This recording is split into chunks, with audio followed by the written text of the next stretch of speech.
I am Sienna. I am 29 years old, at my father's extravagant black tie. Birthday gala, my own sister slapped me hard across the face and shouted that I did not belong there. Every member of Atlanta's elite stared at me like I was absolute trash. My mother rushed over not to comfort me, but to scold me for embarrassing the family. I just stood there rubbing my burning cheek. Then the governor of Georgia stepped out from the crowd, looked around the silent ballroom, and asked how these people could possibly not know who I really was. My sister went completely pale when the governor revealed my true identity. Before I share this story, let me know where you are watching from in the comments. Hit the like button and subscribe if you have ever had to show a toxic family member your true power. The Ritz-Carlton ballroom was dripping in crystal and gold. It was a flawless celebration of wealth and status, specifically manufactured for my father, Jeremiah. He built a real estate empire on ruthlessness and pride. I walked through the double doors wearing a simple black dress. No sequins, no designer labels, just me. The air smelled of expensive perfume and roasted duck. The room was packed with politicians, pastors, and moguls. I had taken 5 steps when a tall figure stepped into my path. It was Preston, my sister Jasmine's white husband. He was swirling a glass of expensive bourbon, looking me up and down with that familiar, arrogant smirk he always wore around me.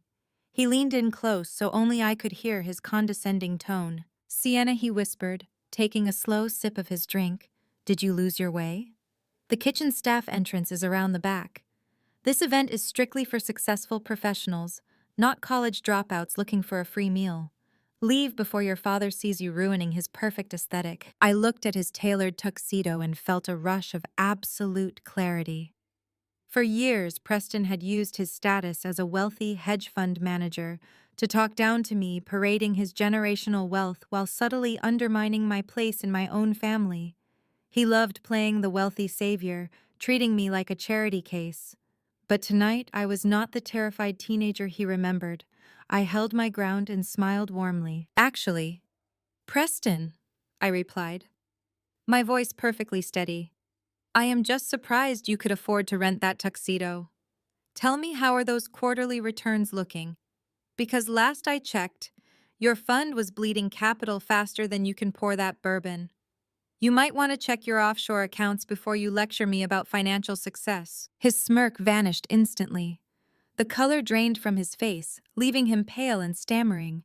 Before he could formulate a lie, my sister Jasmine stormed over in a custom emerald gown. She had always been the golden child, the former college pageant queen, the flawless public relations executive who could absolutely do no wrong in our parents' eyes. She grabbed Preston's arm protectively and glared at me with pure, unadulterated hatred. "What are you doing here?" Jasmine hissed, her voice cutting through the soft jazz playing in the background. "You are a permanent stain on this family. You dropped out of law school to write trashy computer code in a basement. Tonight is filled with powerful people, and you show up looking like a beggar. Are you here to ask Dad for a handout again? We are completely done paying for your constant failures." I kept my expression entirely neutral as I reached into my clutch. I pulled out a crisp white envelope. "This is a birthday gift for Dad," I said calmly, holding it out toward her. Jasmine's eyes narrowed with intense, undeniable disgust. She stepped forward quickly and snatched the crisp white envelope violently from my bare hands. "A gift," she mocked loudly, ensuring the people at the nearby tables could hear her. "What is this? A desperate plea for cash, an apology letter for being a disappointment to our legacy. You do not belong here." With a swift, vicious motion, she ripped the envelope in half and slapped me directly across the face. The sharp crack of her hand against my cheek echoed like a gunshot. The string quartet stopped playing mid-note. Conversations died instantly. Hundreds of wealthy guests, politicians, and socialites turned to stare at us in dead silence. My cheek burned with fierce heat, but I did not break eye contact with my sister. I did not shed a single tear, my mother. Vivian rushed through the crowd in an absolute panic. She wore her perfectly curated smile, but her eyes were frantic and furious. Instead of asking if I was hurt, she grabbed my arm and dug her acrylic nails deep into my skin. "Sienna, what is wrong with you?" my mother scolded in a harsh, angry whisper. "How could you come here and ruin your father's special night? You are humiliating us in front of our entire church community. The mayor is watching us right now. Get out before you do any more damage to our hard-earned reputation." I looked at the woman who had brought me into this world, realizing she cared infinitely more about her country club status than her own flesh and blood. I opened my mouth to tell her exactly what was inside that torn envelope. I was ready to unleash the truth. But before I could speak a single word, a heavy, authoritative voice boomed across the silent ballroom. Just a moment. The crowd parted like the Red Sea. Governor Maxwell, flanked by his heavily armed security detail, walked directly toward our table. He looked at my mother, then at Jasmine. His face hardened with absolute disbelief. He shook his head slowly, his eyes locking onto mine, with profound respect, completely ignoring the angry glares of my so-called family standing beside me. The governor of Georgia knelt right there on the pristine imported carpet of the Ritz-Carlton ballroom. He reached out with his steady hands and picked up the two torn halves of the white envelope Jasmine had just ripped from my grasp. He did not look angry. He looked utterly baffled. He carefully placed the torn pieces together, reading the embossed seal of my company on the premium cardstock. My father, Jeremiah, finally snapped out of his shocked paralysis. He rushed forward, adjusting his expensive silk tie, his face a mask of practiced political damage control. "Governor Maxwell, I am so incredibly sorry for this disruption," my father said, his voice smooth and dripping with that fake Southern charm he used to close million-dollar real estate deals. "This is my youngest daughter, Sienna. She has been going through a very difficult time lately. She struggles with reality. We were just trying to get her some help quietly before she made a scene." My mother. Vivian nodded vigorously beside him, dabbing at her perfectly dry eyes with a lace handkerchief. "Yes, Governor. Please excuse us. She is a deeply troubled girl. She could not handle the pressure of law school, and it broke her mind. We pray for her every single day." I stood completely silent, listening to them weave this elaborate, pathetic lie. It was the same lie they had been feeding their country club friends for years, to explain why the brilliant daughter they used to parade around suddenly vanished from their family portraits. They painted themselves as the loving, long-suffering parents of a tragic failure. Governor Maxwell did not even blink at their performance. He looked up from the torn envelope and stared directly into my father's eyes. The silence in the ballroom was so profound, you could hear the ice melting in the glasses on the surrounding tables. "Jeremiah," the governor said, his voice echoing slightly in the massive space. "I recall sitting in your office just last month. I thought you told me you were immensely proud of your youngest daughter. You said she was the crown jewel of your family." My father chuckled nervously, shifting his weight from one foot to the other. "Well, Governor, you know how it is. We love all our children, but Sienna has unfortunately lost her way. She is just coding minor computer programs in some basement trying to scrape by. We do our best to support her." The governor let out a sudden sharp laugh. It was not a polite chuckle, but a sound of genuine disbelief. He looked at Jasmine, who was still glaring at me, holding her stinging hand.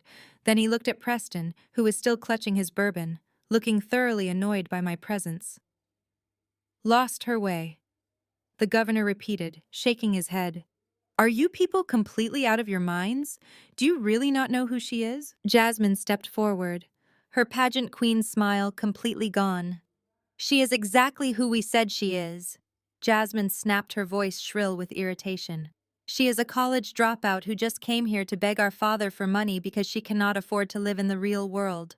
She has absolutely no business being in the same room as you, Governor, or my husband." Governor Maxwell turned to face the entire ballroom, sweeping his gaze over the hundreds of elite guests, the politicians, the pastors, and the wealthy socialites who had been judging my simple black dress just moments ago.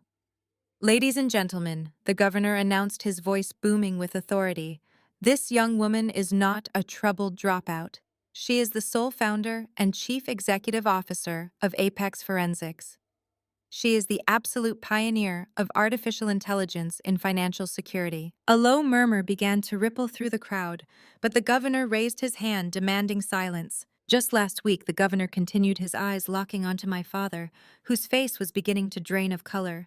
The state of Georgia signed an exclusive contract with Sienna's firm. She is personally responsible for overhauling our entire financial fraud detection grid. Her company's algorithms are currently auditing every major state fund. It is a massive undertaking, and the contract we closed with her is worth exactly $500 million. The entire ballroom stopped breathing. The murmur vanished, replaced by a deafening, suffocating silence. I watched the exact moment the reality of that number hit my family. $500 million.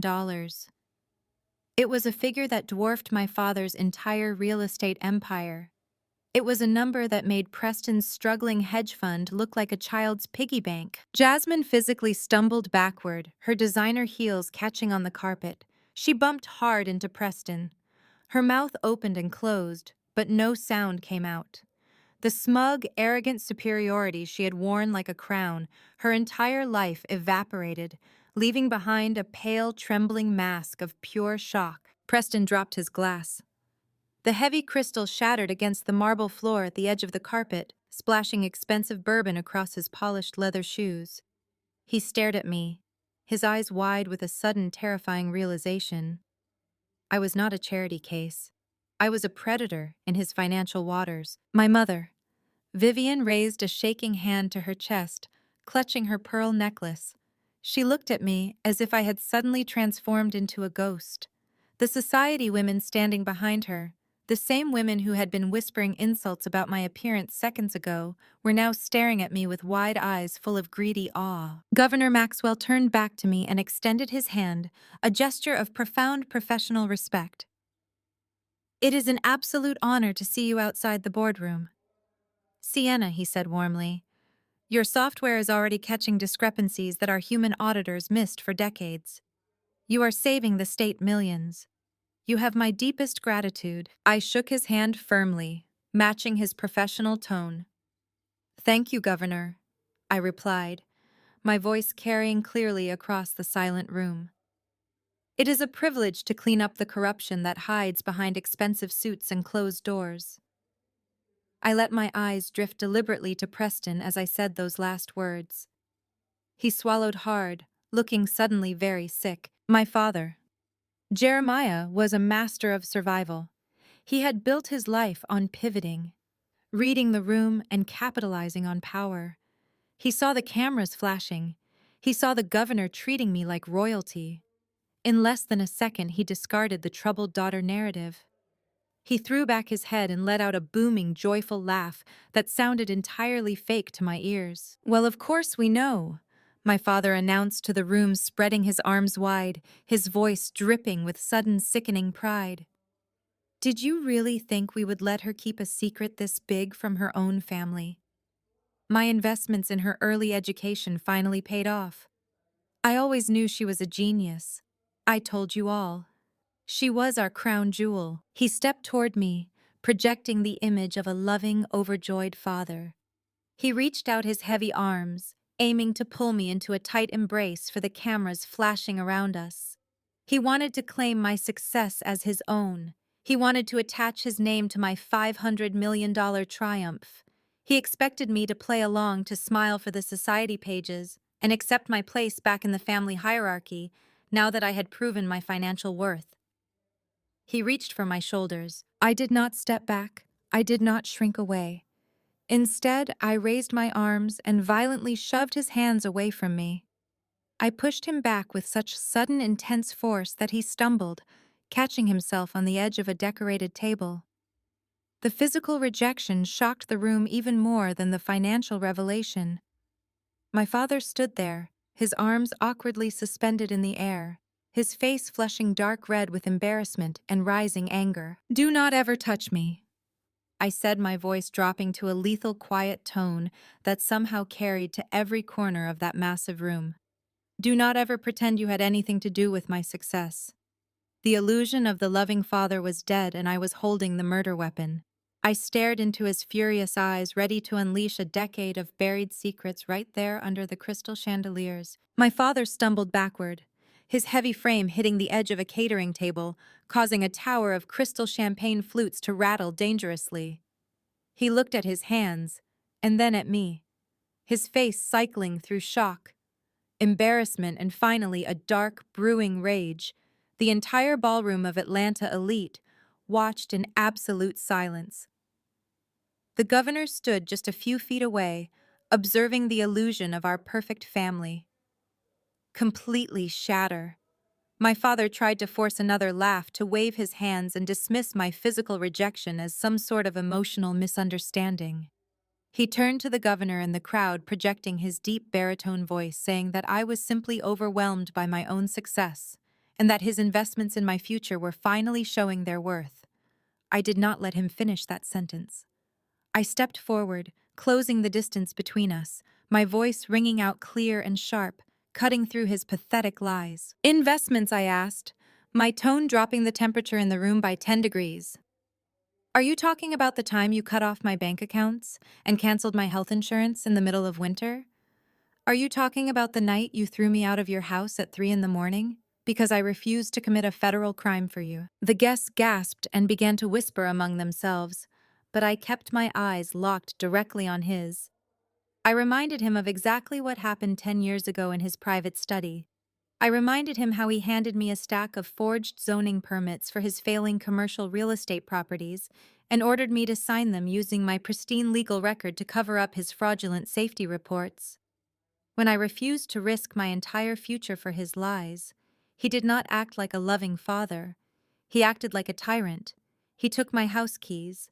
He confiscated the car he bought me, and he told me I was dead to him. I told the silent ballroom how I had to buy a broken-down Honda Civic for $500. I told them how I slept in the back seat of that freezing car for 2 straight years, parked under the dim streetlights behind public libraries, just so I could use their free internet. I coded the very software that the governor just paid $500 million for while wrapped in a sleeping bag, eating expired food from food banks. You did not invest a single penny in my success, Jeremiah. You tried to bury me alive. My father's face turned a mottled shade of purple. He opened his mouth to scream at me to call security, to do what he always did when his authority was challenged, but my mother moved first. Vivian grabbed my arm, her perfectly manicured fingers digging into my skin with desperate bruising force. The overwhelming scent of her expensive floral perfume made me want to gag. She leaned in close, her diamond earrings sparkling under the chandeliers, her teeth gritted together in a terrifying imitation of a smile. "Sienna, please stop this absolute nonsense right now," she hissed, her voice a frantic, desperate whisper meant only for my ears. "You are embarrassing us in front of the entire community. We are the pillars of Black excellence in this city. The mayor is here. The bishop is watching us. And you are acting like a wild animal. Think about the family name. Think about our legacy. You are destroying everything we have worked so hard to build." I looked down at her hand gripping my arm and then up into her panicked eyes. My mother had always cared more about the opinions of her country club friends than the physical safety of her own children. She had stood silently in the hallway 10 years ago, watching my father throw me out into the freezing rain, and her only concern had been whether the neighbors would hear the shouting. "Excellence." I repeated, my voice loud enough for the bishop and the mayor to hear perfectly. "You think Black excellence is abandoning your teenage daughter to the streets so you can maintain a flawless image for your society friends. There is no legacy here, Mother. There is only a fragile house of cards built on lies and manipulation, and I am not going to protect it anymore." I pulled my arm out of her grip with a sharp, deliberate motion. My mother stumbled back, her hands flying to her mouth as if I had physically struck her. She looked around at the faces of her wealthy friends seeking sympathy, but they were all staring at her with profound discomfort and judgment. The carefully curated social standing she worshipped above all else was dissolving right in front of her eyes. Before my mother could attempt another desperate manipulation, Preston stepped forward. My sister Jasmine was still standing frozen in shock, her hand hovering near her face. But Preston had apparently decided it was his duty to save his wife's family from this public humiliation. He set his empty bourbon glass on a passing waiter's tray and adjusted the cuffs of his tailored tuxedo. He stood between me and my parents, using his height to try and intimidate me. He had that familiar, arrogant look on his face, the look of a wealthy, privileged white man who firmly believed he was the smartest person in any room. He looked at me with a mixture of pity and extreme annoyance. "Sienna, that is quite enough," he said, his voice dripping with condescension. "You need to lower your voice and show some respect. Getting a lucky government contract for some tech startup does not make you a genius, and it certainly does not give you the right to come in here and disrespect your parents." "My software is revolutionizing forensic accounting," I stated calmly, refusing to let him talk down to me. Preston scoffed, a harsh, dismissive sound that echoed through the quiet room. "Forensic accounting," he repeated, shaking his head like he was dealing with a stubborn child. "You built a glorified calculator, Sienna. Do not let a state contract inflate your ego. My hedge fund manages actual billions. I navigate complex global financial markets every single day. I deal with macroeconomic trends and international investments that you could not possibly comprehend. You are completely out of your depth here. You need to take your little victory walk away and leave the real business to the adults in the room." I stood perfectly still, letting his arrogant words wash over me. Preston was so deeply blinded by his own superiority complex that he could not see the massive trap closing around him. He truly believed his wealth and status made him untouchable. He believed he was the savior of this family, the successful, brilliant financier who brought real prestige to my sister's life. I looked at his smug face, and then at Jasmine, who was beginning to recover her composure now that her husband had stepped up to defend her. She looked at me with a triumphant smirk, believing Preston had successfully put me back in my place. A slow, cold smile spread across my face. My eyes locked onto Preston, and I saw a tiny flicker of uncertainty cross his features as he noticed my complete lack of intimidation. The air in the ballroom seemed to grow heavy and thick with anticipation. "Oh, Preston," I said, my voice dangerously soft, but carrying a lethal edge. "You talk so much about your brilliant investments and your billion-dollar hedge fund. You are so confident in your untouchable status. But tell me, Preston, do you even know what my artificial intelligence software actually specializes in?" I kept my eyes locked on Preston as I raised my right hand into the air. I gave a subtle nod toward the back of the room where my lead data analyst Marcus was standing next to the audiovisual booth. The massive digital screen covering the entire back wall of the ballroom had been displaying a gold leaf monogram of my father's initials all night. It was supposed to play a tear-jerking tribute video, praising my father's legacy of Black excellence and real estate dominance. Instead, the screen flickered to pitch black for a split second before igniting with blinding white light. A collective gasp rippled through the crowd as the golden monogram was replaced by a massive, intricate web of financial flowcharts. Red lines connected hundreds of offshore shell companies to a single central node. I watched Preston stare at the screen. The color completely drained from his face, leaving him looking like a terrified ghost. My sister Jasmine turned around, her custom emerald gown swishing as she squinted at the complex data maps. She had no idea what she was looking at, but the elite investors in the room absolutely did. "You asked what my software specializes in, Preston," I said, my voice projecting clearly across the silent room without the need for a microphone. "My artificial intelligence platform does not just provide basic cybersecurity. We specialize in deep forensic accounting. We track hidden assets, unmask shell corporations, and trace dark money through international banking networks faster than any team of human auditors ever could. And as it turns out, the Securities and Exchange Commission is one of our biggest clients. They contracted my firm last week to run a comprehensive blind audit on several high-risk portfolios in the Atlanta area. I took a slow, deliberate step toward him. Preston took a step backward, his polished leather shoes slipping slightly on the marble floor. Your firm was at the top of their list, Preston. I continued raising my hand as Marcus switched the slide on the massive screen. The new graphic showed a terrifying downward trend, plunging into the negative billions. Your hedge fund does not manage billions of dollars in actual capital.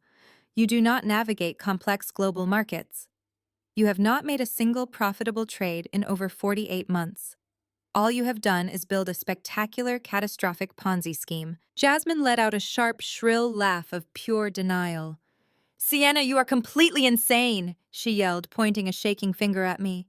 You are just making up these stupid charts because you are desperately jealous of my husband. You could never land a man as wealthy and successful as Preston, so you are trying to embarrass him in front of our friends. Stop this presentation right now before Dad calls the police. I did not even look at my sister. I kept my gaze fixed entirely on her husband. Tell her, Preston. I demanded, my voice echoing in the tense, silent ballroom.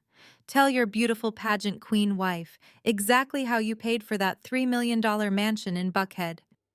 Tell her how you afforded the luxury yacht you docked in Miami last summer. Tell her whose money actually bought the closet full of limited edition Birkin bags she flaunts on social media every single day. You sit there and judge me for wearing a simple black dress while you are wearing a tuxedo, paid for by stolen retirement funds. Preston opened his mouth, but his jaw just trembled. No words came out. Sweat began to bead on his forehead, ruining his perfectly groomed appearance.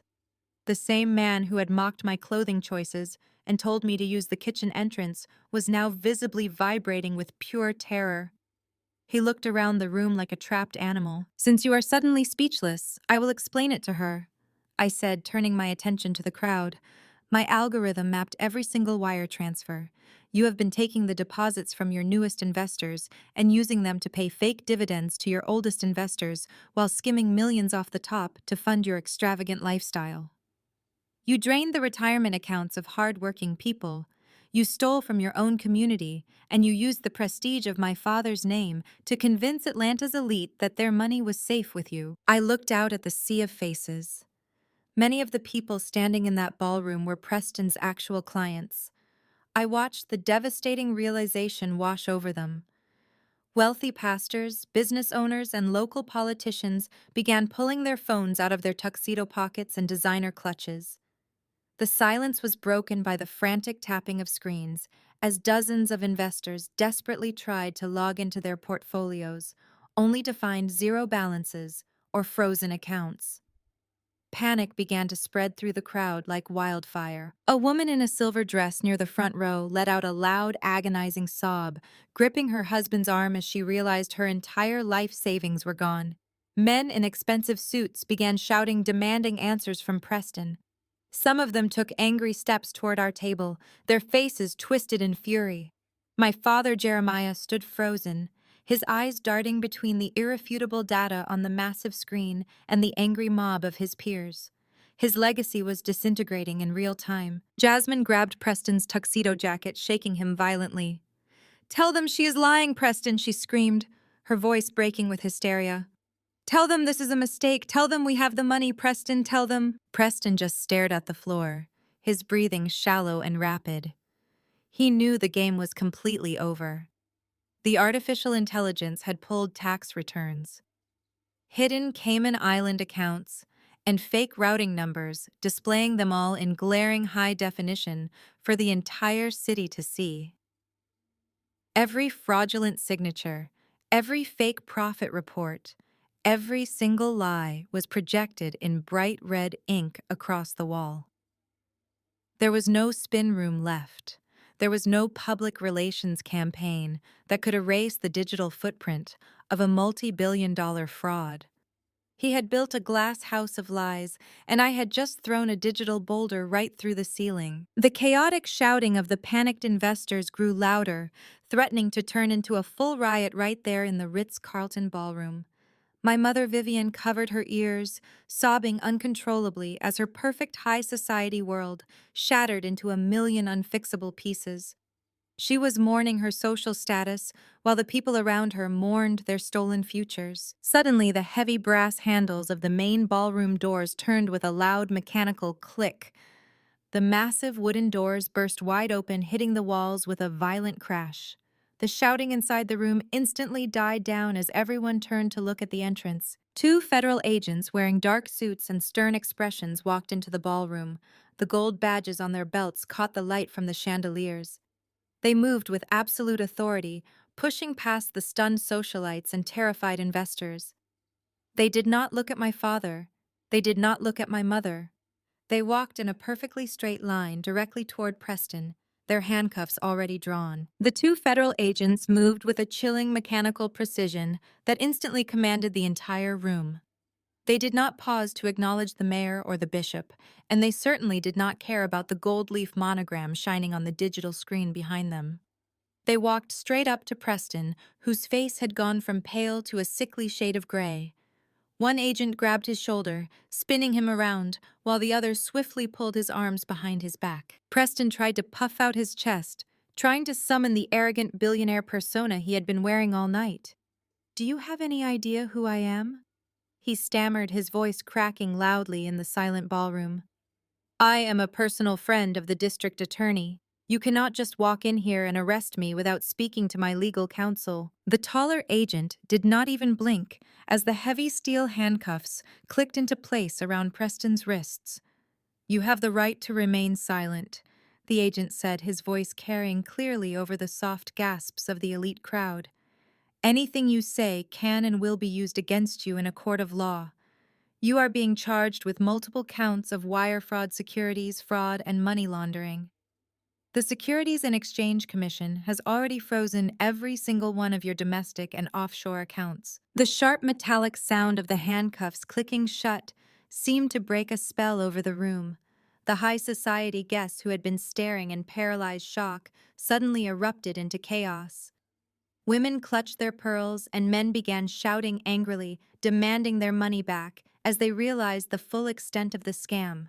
I stood perfectly still, watching the man who had just mocked my simple dress being treated exactly like the criminal he truly was. Suddenly, a piercing scream tore through the noise. Jasmine lunged at me like a feral animal, her custom emerald gown ripping at the hem as she threw herself across the space between us.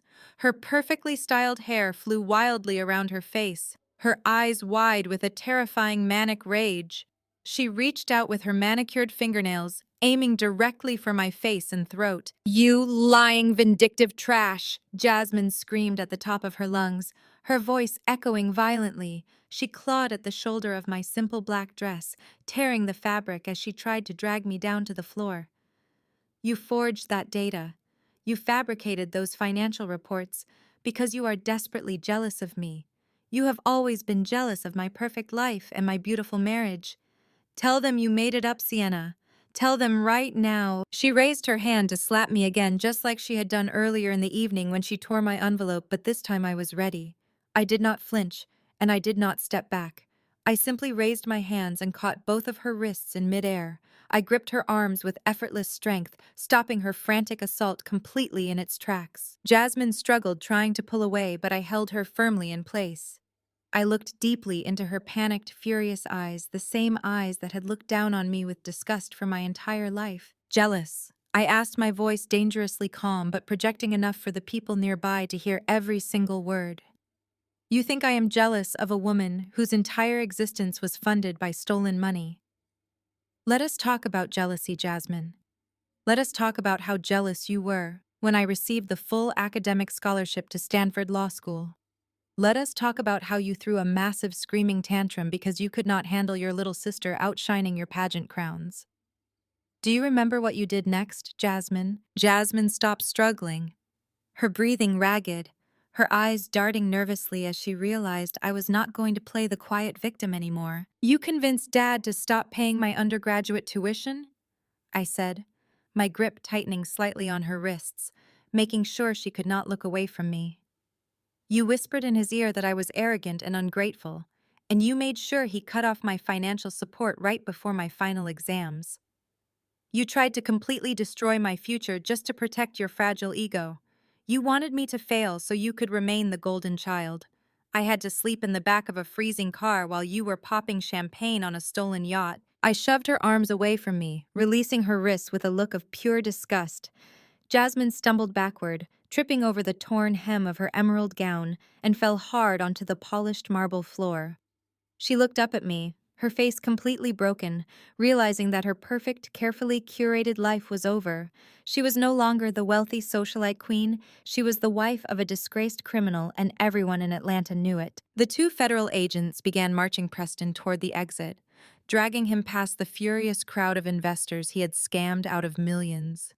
Preston kept his head down, avoiding eye contact with the very people whose retirement funds he had drained to buy sports cars and mansions. As the ballroom erupted into a frenzy of shouting and panic, I saw my father, Jeremiah, stagger forward. He clutched the left side of his chest, his face twisting into a mask of sudden agony. He gasped for air, stumbling heavily against the edge of a catering table. He looked exactly like a man suffering a massive heart attack. My mother screamed his name, rushing toward him, but before she could reach him, my father lunged forward and grabbed my arm. His grip was entirely different from Jasmine's. It was not an attack. It was a desperate, terrified vice grip. He pulled me close, so that no one else could hear him, his breathing heavy and erratic. He was not having a heart attack at all. He was having a full-blown panic attack. "Sienna, you have to stop them!" My father hissed, his voice trembling with a level of raw desperation I had never heard from him before. "You have to talk to the governor. You have to stop the feds from taking Preston away right now." I looked at the man who had thrown me out into the cold 10 years ago, the man who had just tried to claim my success as his own. I stared at him completely unmoved by his panic. "Why on earth would I do that, Jeremiah?" Because my father choked out his eyes wide with absolute sheer terror, because I used my real estate company as the primary guarantor for Preston's hedge fund. I backed his international loans to keep the business afloat. If Preston goes down for this fraud, Sienna, if his fund collapses, the banks will take everything I own. I will lose the company, the properties, the house, everything. If he falls, Sienna, I fall with him. I stared at the desperate, sweaty face of the man who had always demanded absolute perfection from me. He was no longer the untouchable patriarch of the Atlanta real estate scene. He was just a terrified old man, clutching my arm, trying to use my success as a life raft. The fake smile was gone, completely replaced by a twisted mask of greedy expectation. He tightened his grip on my wrist and leaned in closer, his breath smelling of stale cigars and panic. "Listen to me, Sienna," he ordered, his voice losing its desperate edge and returning to that familiar, commanding tone he always used to control us. "You have $500 million from this state contract. You are going to transfer the capital to cover Preston's shortfalls immediately. You are going to pay off the frozen accounts and make this federal investigation disappear before the banks seize my properties. You owe this family your loyalty, and you are going to fix this mess right now." I looked at his demanding eyes and felt a wave of absolute disgust washing over me. I slowly reached up and peeled his thick fingers off my arm, throwing his hand back at him with obvious revulsion. "I owe you absolutely nothing, Jeremiah," I said, my voice carrying clearly through the chaotic ballroom. "I am not spending a single dime of my hard-earned money to save your fraudulent empire. You gambled your entire legacy on a golden boy who turned out to be a pathetic con artist, and now you get to pay the price." My father's face contorted with pure, unfiltered rage. The veins in his neck bulged against his expensive silk collar. His hands curled into tight fists at his sides. He could not fathom that the daughter he had discarded was now the one holding all the power. "If you turn your back on me, I will destroy you," he spat, stepping forward to tower over me, trying to use his physical size to intimidate me back into submission. "You think a single government contract makes you invincible? I built this city. Sienna, I play golf with the judges, the developers, and the senators. I have powerful friends in every high-rise in Atlanta. If you do not bail me out tonight, I will make sure your little tech company is buried by tomorrow morning. I will call every favor I have. I will ruin your reputation and make sure you never work in this state again. You will be back to sleeping in your car begging me for scraps." I threw my head back and let out a genuine loud laugh that cut through the noise of the weeping investors and the federal agents hauling Preston through the grand doors. My father recoiled as if I had slapped him. He looked genuinely shocked that his ultimate threat had no effect on me. I stopped laughing and looked him dead in the eye, stepping directly into his personal space, forcing him to look at the daughter he had thrown away. "Oh, Jeremiah, you really do not understand what is happening here, do you?" I asked, shaking my head in pure amusement. "Your powerful friends are not going to help you. They are not going to answer your panicked phone calls tomorrow morning. They will not be at the country club to bail you out of this disaster. Do you want to know why? Because my artificial intelligence did not just stop at Preston's hedge fund. I tracked the entire money matrix all the way to the top." My father's mouth opened slightly, his breathing becoming shallow as my words began to sink in, his aggressive posture crumbling into pure dread. "Your powerful friends, the judges, the zoning commissioners, the senators, they are the exact people my algorithms are investigating next." I continued watching the last remaining drops of blood drain from his face. I handed over a massive digital dossier to the Federal Bureau of Investigation 3 days ago, detailing every single bribe, every offshore kickback, and every illegal zoning permit your country club buddies have been funneling through Preston's accounts. Half of your powerful friends will be wearing federal handcuffs by the end of the week. The other half will be fleeing the country. There is no one left to save you.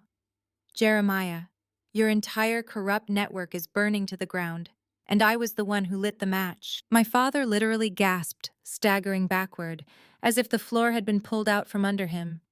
He grabbed the edge of the catering table, sending a silver serving tray crashing to the floor. His chest heaved as the horrifying reality of his total and complete ruin finally set in. He was completely trapped. His empire was gone. His friends were going to prison, and he had proudly tied his own neck to the sinking ship. He looked like a broken, hollow shell of a man. Before he could say another word, my mother Vivian let out a dramatic, wailing cry. She threw herself onto the cold marble floor, her expensive designer gown pooling around her as she dropped heavily onto her knees. She clasped her hands together in front of her chest, looking up at me with tears streaming down her perfectly contoured face. She had always been an absolute master of playing the ultimate victim, manipulating everyone around her with fake tears and exaggerated suffering. And now she was pulling out her most desperate performance, yet trying to salvage whatever she could. "Sienna, please!" she wailed loudly, her voice trembling with theatrical grief, making sure the surrounding high society guests could hear her maternal suffering. "You cannot do this to your own blood. Have you no fear of the Lord?" She crawled forward on her knees, reaching out with her shaking hands to grab the hem of my simple black dress. I took a step back, refusing to let her touch me, but she kept sobbing, her face twisted in an expression of pure martyrdom. She looked exactly like a tragic figure from a daytime soap opera, performing her heart out for the audience of ruined investors who were still frantically checking their empty bank accounts. "You are tearing this family apart out of spite," she cried out, pointing an accusatory finger at me.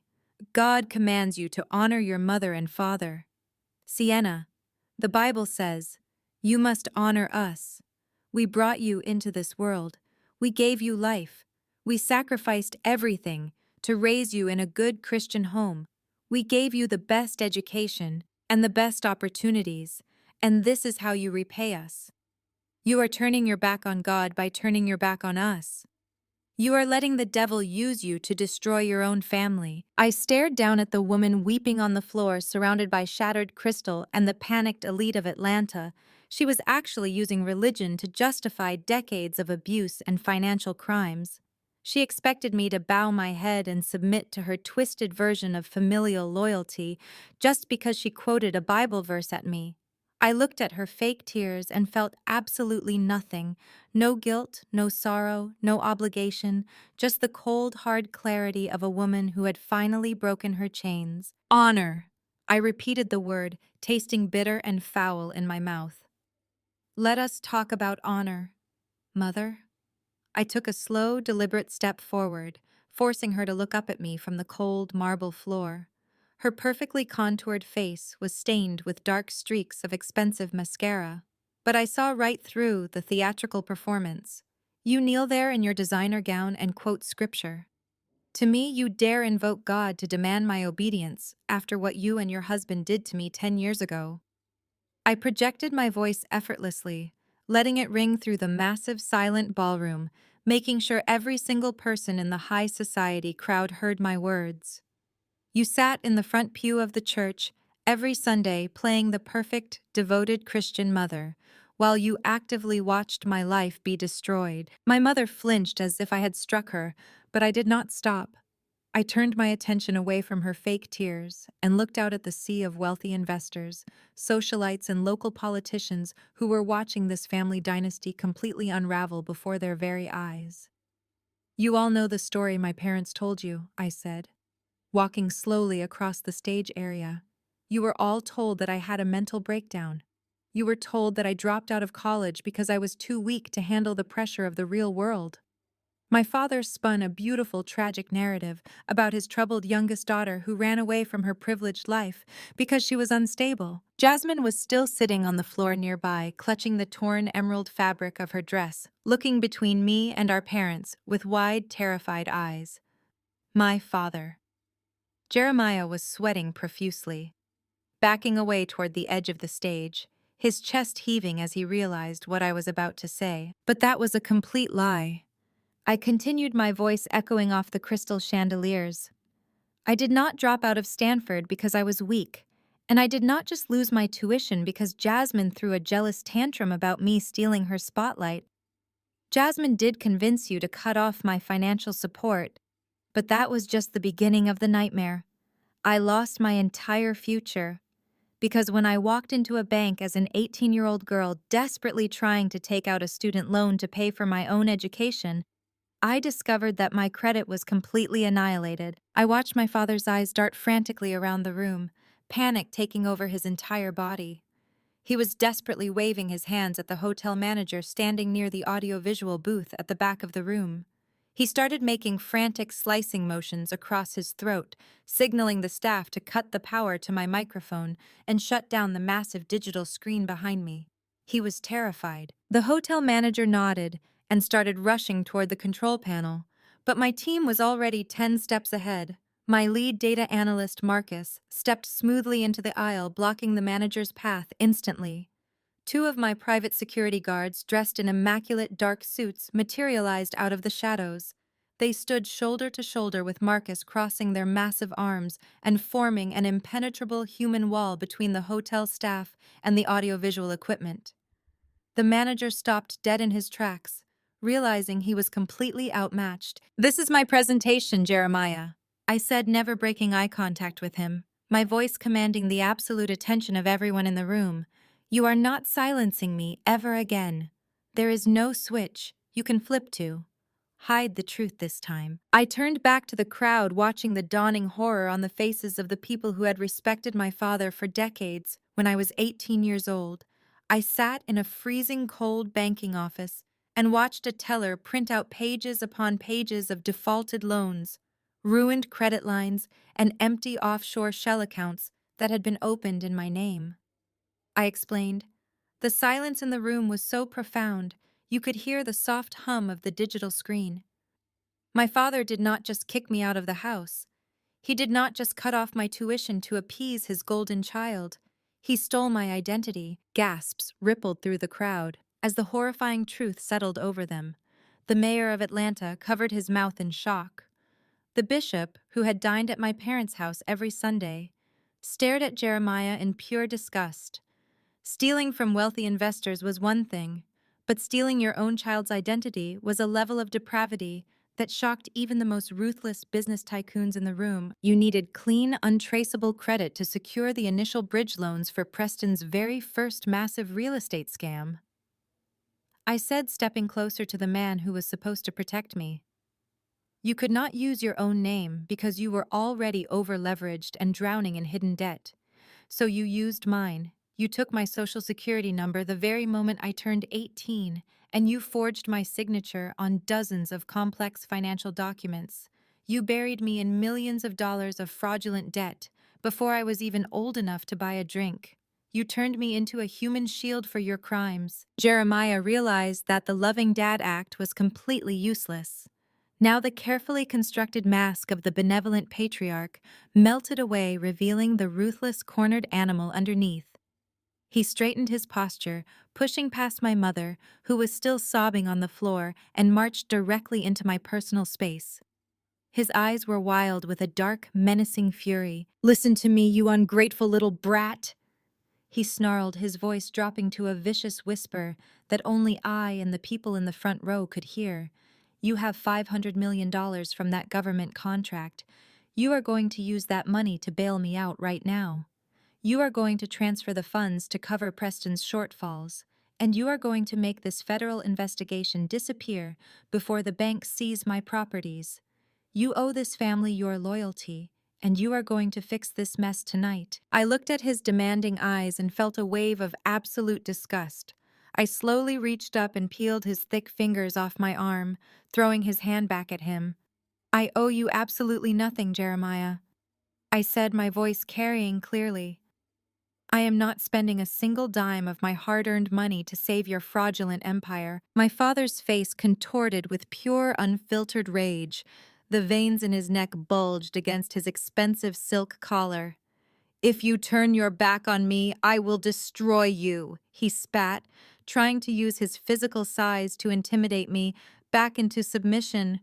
"You think a single government contract makes you invincible? I built this city, Sienna. I play golf with the judges, the developers, and the senators. I have powerful friends in every high-rise in Atlanta. If you do not bail me out tonight, I will make sure your little tech company is buried by tomorrow morning. I will call every favor I have. I will ruin your reputation and make sure you never work in this state again. You will be back to sleeping in your car begging me for scraps." I threw my head back and let out a genuine loud laugh that cut through the tension of the ballroom. My father recoiled as if I had slapped him, looking genuinely shocked that his ultimate threat had absolutely no effect on me. I stopped laughing and looked him dead in the eye, stepping directly into his space, forcing him to look at the daughter he had thrown away. "Oh, Jeremiah, you really do not understand what is happening here, do you?" I asked, shaking my head in pure amusement. "Your powerful friends are not going to help you. They are not going to answer your panicked phone calls tomorrow morning. They will not be at the country club to bail you out of this disaster. Do you want to know why? Because my artificial intelligence did not just stop at Preston's hedge fund. I tracked the entire money matrix all the way to the top." My father's mouth opened slightly, his breathing becoming shallow as my words began to sink in.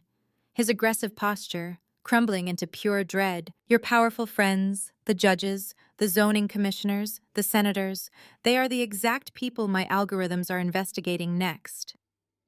I continued watching the last remaining drops of blood drain from his face. I handed over a massive digital dossier to the Federal Bureau of Investigation 3 days ago, detailing every single bribe, every offshore kickback, and every illegal zoning permit your country club buddies have been funneling through Preston's accounts. Half of your powerful friends will be wearing federal handcuffs by the end of the week. The other half will be fleeing the country. There is no one left to save you. Jeremiah, your entire corrupt network is burning to the ground, and I was the one who lit the match." The silence in the ballroom was so complete that I could hear my father's ragged breathing rattling in his chest. He stared at me, his eyes wide and vacant as the reality of his total destruction crashed over him. He had always believed he was the smartest man in the room, the untouchable king of Atlanta real estate. And now he was nothing but a cornered rat waiting for the federal agents to come back through those heavy brass doors. I watched my father's eyes dart frantically around the room, panic taking over his entire body. He was desperately waving his hands at the hotel manager standing near the audiovisual booth. At the back of the room, he started making frantic slicing motions across his throat, signaling the staff to cut the power to my microphone and shut down the massive digital screen behind me. He was absolutely terrified of what I was going to say next. The hotel manager nodded nervously and started rushing toward the control panel, But my team was already 10 steps ahead. My lead data analyst, Marcus, stepped smoothly into the aisle, blocking the manager's path instantly. Two of my private security guards, dressed in immaculate dark suits, materialized out of the shadows. They stood shoulder to shoulder with Marcus, crossing their massive arms and forming an impenetrable human wall between the hotel staff and the audiovisual equipment. The manager stopped dead in his tracks, raising his hands and backing away, realizing he was completely outmatched. "This is my presentation." "Jeremiah," I said, never breaking eye contact with him, my voice commanding the absolute attention of everyone in the room. "You are not silencing me ever again. There is no switch you can flip to hide the truth this time." I did not give him a single second to recover. I turned my back on him and signaled to Marcus, who was still standing tall by the booth. Marcus reached into his leather briefcase and pulled out a thick, heavy manila envelope, walking down the center aisle of the ballroom. With purposeful strides, he handed the envelope to me without a word and stepped back into the shadows. I held the thick stack of papers in my hands, feeling the heavy weight of a decade of betrayal. I walked directly over to the main dining table where my mother was still weeping on the floor, and my father was leaning heavily against the chairs. I raised the envelope high in the air, and then I slammed it down onto the polished mahogany table with a violent crash that made everyone in the room jump and gasp in shock. I turned to the crowd, watching the dawning horror on the faces of the people who had respected my father for decades. "My father did not just kick me out of the house," I said, projecting my voice across the terrified crowd. "He did not just cut off my tuition to appease his golden child. He stole my identity." Gasps rippled through the high society guests as the horrifying truth settled over them. The mayor of Atlanta covered his mouth in shock, and the wealthy pastors who had dined at my parents' house stared at Jeremiah in pure disgust. Stealing from wealthy investors was one thing, but stealing your own child's identity was a level of depravity that shocked even the most ruthless business tycoons in the room. "You all want to know why my father threw me out 10 years ago?" I asked, looking out at the sea of pale faces. "You want to know the real reason I never made it to Stanford Law School? Let us look at the documentation, shall we?" I ripped the envelope open and let dozens of physical credit reports and loan applications spill across the white tablecloth, the stark black ink standing out like a brutal confession of his sins. I looked right at Jeremiah, whose face had gone completely gray. He knew exactly what those papers were 10 years ago. "Your precious real estate empire was quietly bleeding to death," I said, stepping closer to him so he could not look away. "The banks were calling in your markers, and your own credit was absolute garbage. You were desperate for liquid cash to keep up your billionaire facade, but nobody would lend you another dime. So you looked around your beautiful mansion and you found the perfect solution." I continued, my voice rising with a cold, righteous fury. "You waited until the exact week I turned 18. You took my completely blank, perfect social security number, and you went to work.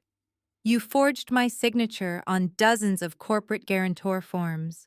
You tied my name to $3 million in high-interest junk loans without me ever knowing a single thing about it." My father tried to shake his head, trying to deny it, but his voice completely failed him.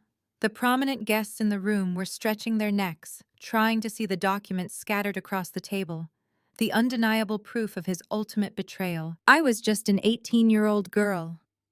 I yelled, the pain of that memory finally bleeding into my voice. I was so excited to go to law school, I walked into a local bank branch wearing my best suit, ready to apply for a basic student loan to cover my tuition because you refused to pay it. The bank teller typed my social security number into her computer, and I watched the color drain from her face. She looked at me with absolute pity and told me I was millions of dollars in debt, and my credit score was completely annihilated. I stared at my father, watching the sweat drip down his forehead, staining his expensive tuxedo collar. "You saddled an 18-year-old girl with millions in debt." I said, my words striking him like physical blows. "You ruined her chance at law school. You destroyed her future before it even began. And then when I confronted you about it, you gaslit me. You called me crazy, you threw me out of this very house, and you told all of your wealthy friends that I was just a worthless dropout to cover your own tracks." The murmurs in the ballroom grew louder as the guests processed the sheer cruelty of what he had done. Local politicians actually took physical steps away from my father, treating him like he was infected with a deadly disease. My mother was sobbing harder now, rocking back and forth on the floor, unable to comprehend the monster she had been married to. But the most surprising reaction came from my sister. Jasmine was still sitting near the torn hem of her emerald gown, recovering from the shock of watching her husband get dragged away in handcuffs. She slowly pushed herself up off the floor, using the edge of the catering table to steady her shaking legs.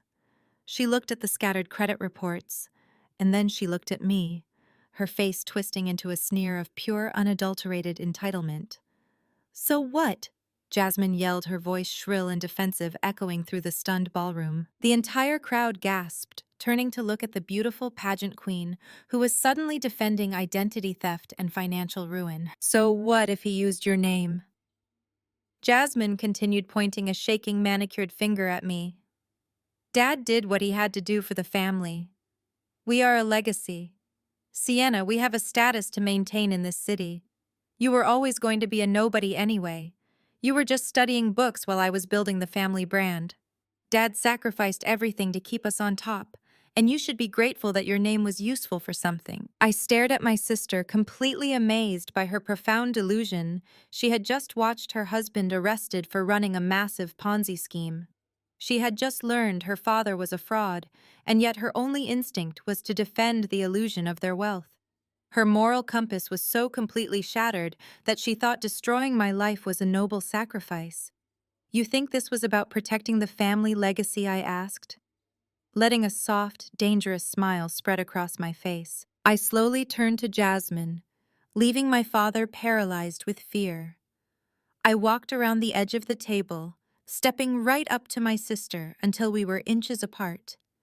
I could smell the expensive perfume she wore, masking the sour scent of her own panic. "You think he took out those $3 million in junk loans to save the company, Jasmine?" I whispered, my voice dropping low but carrying a terrifying intensity that forced everyone to lean in and listen. I reached out and picked up one specific document from the scattered pile on the table, holding it up right in front of her, perfectly made-up face, tapping the bold black ink at the bottom of the page. "And do you know what he bought with my stolen identity?" "Jasmine," I asked, watching her eyes widen with sudden uncertainty. I did not wait for her to answer. I simply raised my left hand into the air again, and my lead data analyst Marcus pressed a single button on his console. The massive digital screen that had previously displayed Preston's criminal money laundering web shifted instantly, plunging the ballroom into a stark, blinding white light. A new series of documents appeared, towering 20 feet high for every single person in the room to see. There were highlighted bank transfers, routing numbers, and direct deposit receipts, all clearly stamped with my stolen Social Security number, but the receiving accounts did not belong to my father's failing real estate empire. I watched Jasmine's jaw drop open as she stared up at the massive screen, her eyes tracking the flow of the stolen money. The first huge block of funds was wired directly to Spelman College, covering 4 years of premium out-of-state tuition, room and board, and extravagant living expenses. I turned back to look at her, shaking my head in pure disgust. "You paraded around campus like you were royalty, Jasmine, acting like you earned your place among the elite. You bragged about your self-made black excellence and your flawless pedigree, but every single textbook you bought, every single late-night study session in your luxury off-campus apartment, it was all paid for by a loan taken out in my name." The crowd began to murmur loudly, the elegant women in the front rows, many of whom were Jasmine's own Alpha Kappa. Alpha sorority sisters started whispering among themselves, covering their mouths in absolute shock, their eyes darting from the screen down to Jasmine, whose hands were trembling uncontrollably. "But Dad did not stop at your tuition, did he?" I continued, my voice slicing through the whispers like a razor blade, "because you needed to maintain your status as the queen bee of your chapter. So my stolen identity paid for your lavish sorority galas, your custom designer wardrobes, and those ridiculous spring break trips to the Hamptons and Miami. You drank champagne on private beaches, while my credit score was being dragged through the dirt, while I was working double shifts, wiping tables just to afford a shared dorm room that did not have heating. You were literally wearing my future on your back. Jasmine started to back away from me, shaking her head violently in denial. No, she stammered, her voice barely a whisper. She looked wildly around the room at her friends who were now glaring at her in utter disgust. I did not know, she cried out, trying to play the victim once again. I had no idea where the money came from. Dad just told me he had set up a special trust fund for me. You are lying, Sienna. You are just trying to make me look bad in front of my sisters. I had nothing to do with this. You always were a terrible liar, Jasmine, I said, letting out a dark, amused chuckle. I gestured to the screen behind me, and Marcus instantly zoomed in on the bottom of a specific loan agreement. The text magnified until a single signature was as large as a person. It was a loopy, elegant signature with a tiny heart dotting the letter I. It was unmistakable. Take a good look at the screen, Jasmine, I commanded, watching her entire body rigid with terror. That is your signature on the bottom line of a fraudulent loan application, taken out in my name. You did not just blindly accept the money.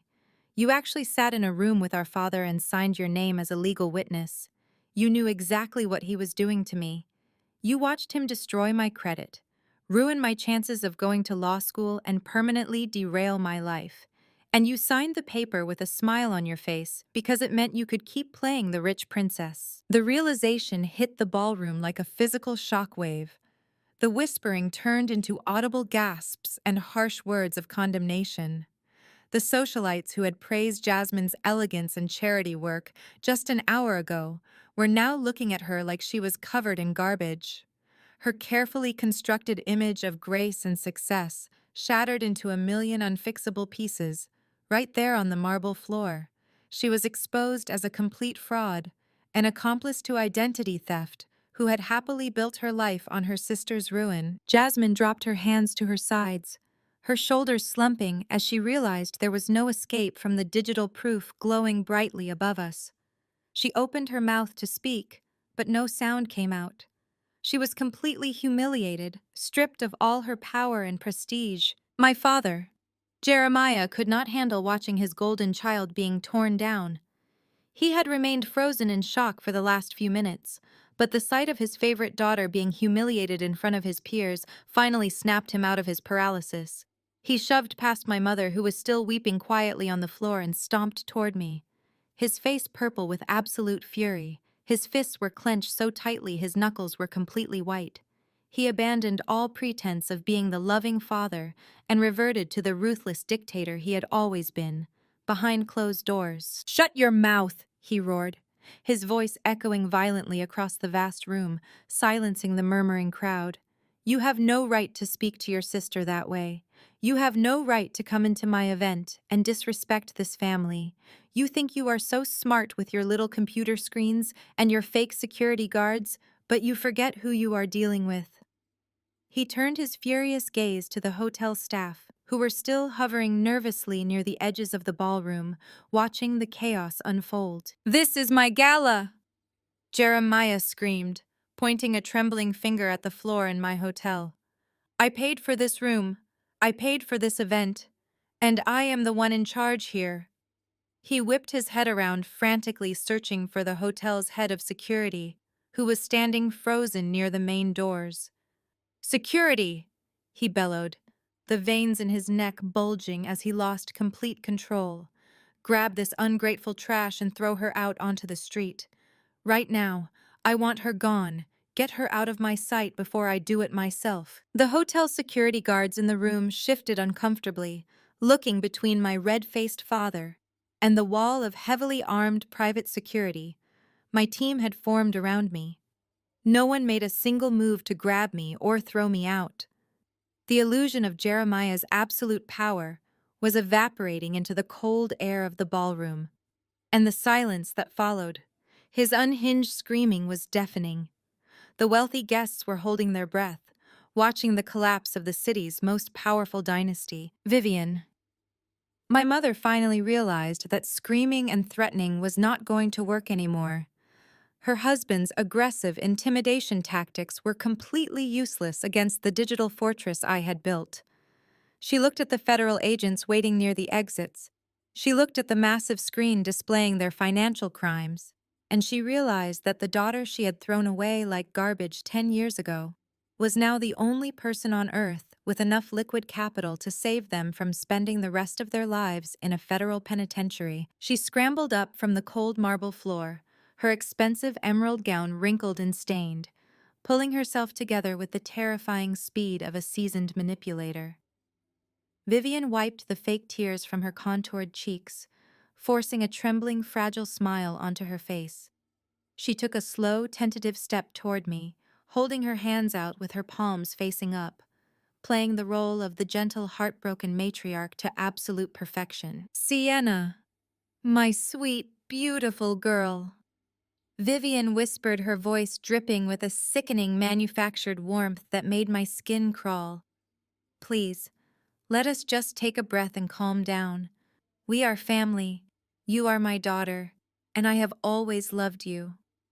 No matter what has happened in the past, we do not need to do this in front of all these people.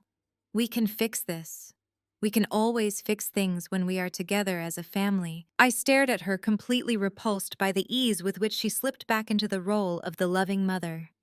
This was the exact same woman who had watched me beg and plead for help 10 years ago. The same woman who had coldly told me to pack my bags and leave her house because I was ruining their perfect image. "Oh, sweetheart, I know we made some mistakes." Vivian continued, taking another step closer, her voice quivering with perfectly calibrated emotional distress.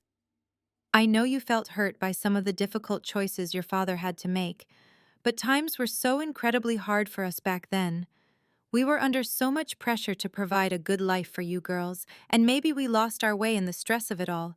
But think about the good times, Sienna. Think about our summer trips to Hilton Head. Think about how we used to bake together during the holidays. You belong with us. We want you back in this family. We are ready to welcome you back with open arms. We just need you to help us through this one tiny rough patch, and everything can go back to normal. We can be a family again." I let her finish her desperate little performance, watching the high society guests lean in from their tables, eager to hear how I would respond to a mother's plea. I slowly reached over and picked up a crystal champagne flute from the edge of the catering table, feeling the cool, smooth glass against my fingers before I looked back at the woman who gave birth to me. "That is a fascinating apology, Vivian," I said, my voice dead flat, carrying no emotion at all, cutting through her theatrical manipulation like a surgical scalpel. "But let us be very clear about what you just did in front of all these witnesses. You did not actually apologize for a single thing you did to me. You said, 'I felt hurt,' which places the blame entirely on my emotional reaction rather than your horrific criminal actions. You said we all made mistakes, as if stealing $3 million, forging my signature, and destroying your own child's future is the equivalent of forgetting to pay a utility bill or missing a soccer game." Vivian flinched, her trembling hands dropping to her sides as she realized her psychological tricks were failing miserably. She looked around the room, seeing the disgusted expressions of her country club friends, who were finally seeing the monster hiding beneath her designer clothes. "You are not sorry, Vivian." I continued, stepping closer to her, forcing her to look directly into my eyes. "You are not sorry that my credit was completely ruined. You are not sorry that I spent years eating out of vending machines and sleeping in a freezing studio apartment while Jasmine was partying on luxury yachts with my stolen money. You are not sorry that your husband turned me into a human shield for his massive financial fraud. You are not sorry that you destroyed me. You are just incredibly sorry that I survived." My mother stumbled backwards as if I had physically struck her across the face, the last shred of her dignity crumbling away, as she finally understood that I was never going to be their obedient little victim ever again. She covered her face with her hands and let out a genuine sob of pure despair because she knew her lavish life was over. Before anyone could process my mother's complete collapse, the heavy wooden doors at the back of the ballroom swung open. The hotel manager, the same man my father had frantically tried to signal earlier, stepped forward into the center aisle.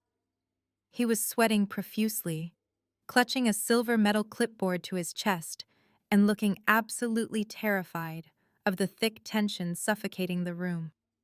He cleared his throat nervously, his eyes darting between my impenetrable private security detail and my father, who was still breathing heavily near the front of the stage. Jeremiah turned his furious gaze onto the poor manager.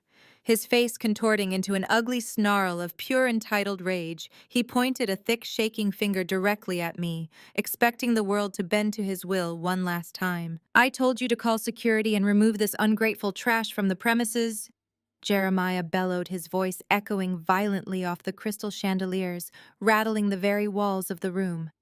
"I am the owner of this hotel. I pay your salary, and I am giving you a direct order to throw her out onto the street right this second. Do you hear me?" The hotel manager swallowed hard, clutching the clipboard tighter against his chest, his hands visibly shaking as he looked from Jeremiah to me, and back again. He looked like a man standing on the train tracks, watching a massive freight train barrel toward him, unable to move or speak. I stood perfectly still. The massive digital screen behind me, still glowing with the undeniable proof of my family's crimes, I slowly raised the crystal flute to my lips and took a slow, deliberate sip of the expensive champagne, letting the crisp bubbles wash over my tongue. The taste of absolute victory was sweeter than anything I had ever experienced in my entire life. I lowered the glass and let a slow, genuine smile spread across my face, looking directly into my father's panicked, bloodshot eyes, waiting for the final nail to be driven into his coffin. "Do you, Jeremiah?" I asked, my voice carrying clearly through the dead, silent ballroom. "Do you really?" The hotel manager stood frozen, his knuckles white as he gripped the silver clipboard against his chest. He looked at my father and then back at me, trembling like a leaf in a hurricane. I stepped away from my mother, who was still sobbing into her hands, and walked slowly toward the manager, holding his terrified gaze. "Read it," I commanded, my voice echoing off the marble walls. "Read exactly what is written on that paper to the crowd." The manager swallowed hard, his Adam's apple bobbing as he slowly lowered the clipboard. He adjusted his glasses, his hands shaking so violently that the paper clipped to the metal board rustled loudly in the silent room. "Notice of foreclosure and immediate transfer of ownership," he read, his voice cracking, pitching up nervously. "Effectively, immediately, all physical assets, properties and commercial holdings belonging to Jeremiah and associated shell corporations are hereby seized due to catastrophic default on bridge loans provided by Apex Global Holdings." My father let out a strangled gasp, his face turning a sickly shade of gray. "What are you talking about?" he demanded, taking a stumbling step toward the manager. "Apex Global is a private shadow company. They are my silent partners. They guaranteed the loans to cover the shortfalls. They promised to keep my assets hidden from the federal investigation. You have no right to read that here." My father was completely unraveling, spilling his own criminal conspiracy to a room full of federal agents and high society investors without even realizing it. He had been so desperate to hide his son-in-law's Ponzi scheme and his own collapsing empire that he had blindly signed away everything he owned to a faceless shadow corporation just to get enough liquid cash to survive the month. He thought he was being a genius. He thought he had found a loophole to hide his money from the government and protect his lavish lifestyle. I watched him hyperventilate, his chest heaving as he stared at the manager, the hotel staff, the security guards. None of them were moving. None of them were listening to him anymore. He was no longer the billionaire king of Atlanta. He was just a desperate old man who had gambled away his entire legacy and lost his powerful friends in the audience were physically turning their backs on him, stepping away from the blast zone of his imploding life, refusing to make eye contact with a man who had just confessed to federal financial crimes on a live microphone. I reached into the pocket of my blazer and pulled out a crumpled, torn white envelope, The exact same envelope I had brought to the mansion hours ago, the one Jasmine had slapped out of my hand, assuming it was just a cheap, pathetic birthday card from her worthless sister.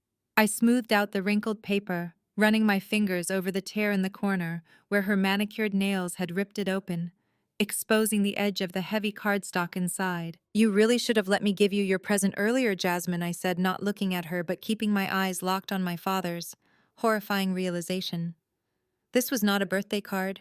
It was never a birthday card. I slowly pulled the thick folded document out of the envelope, letting the empty paper flutter down to the floor.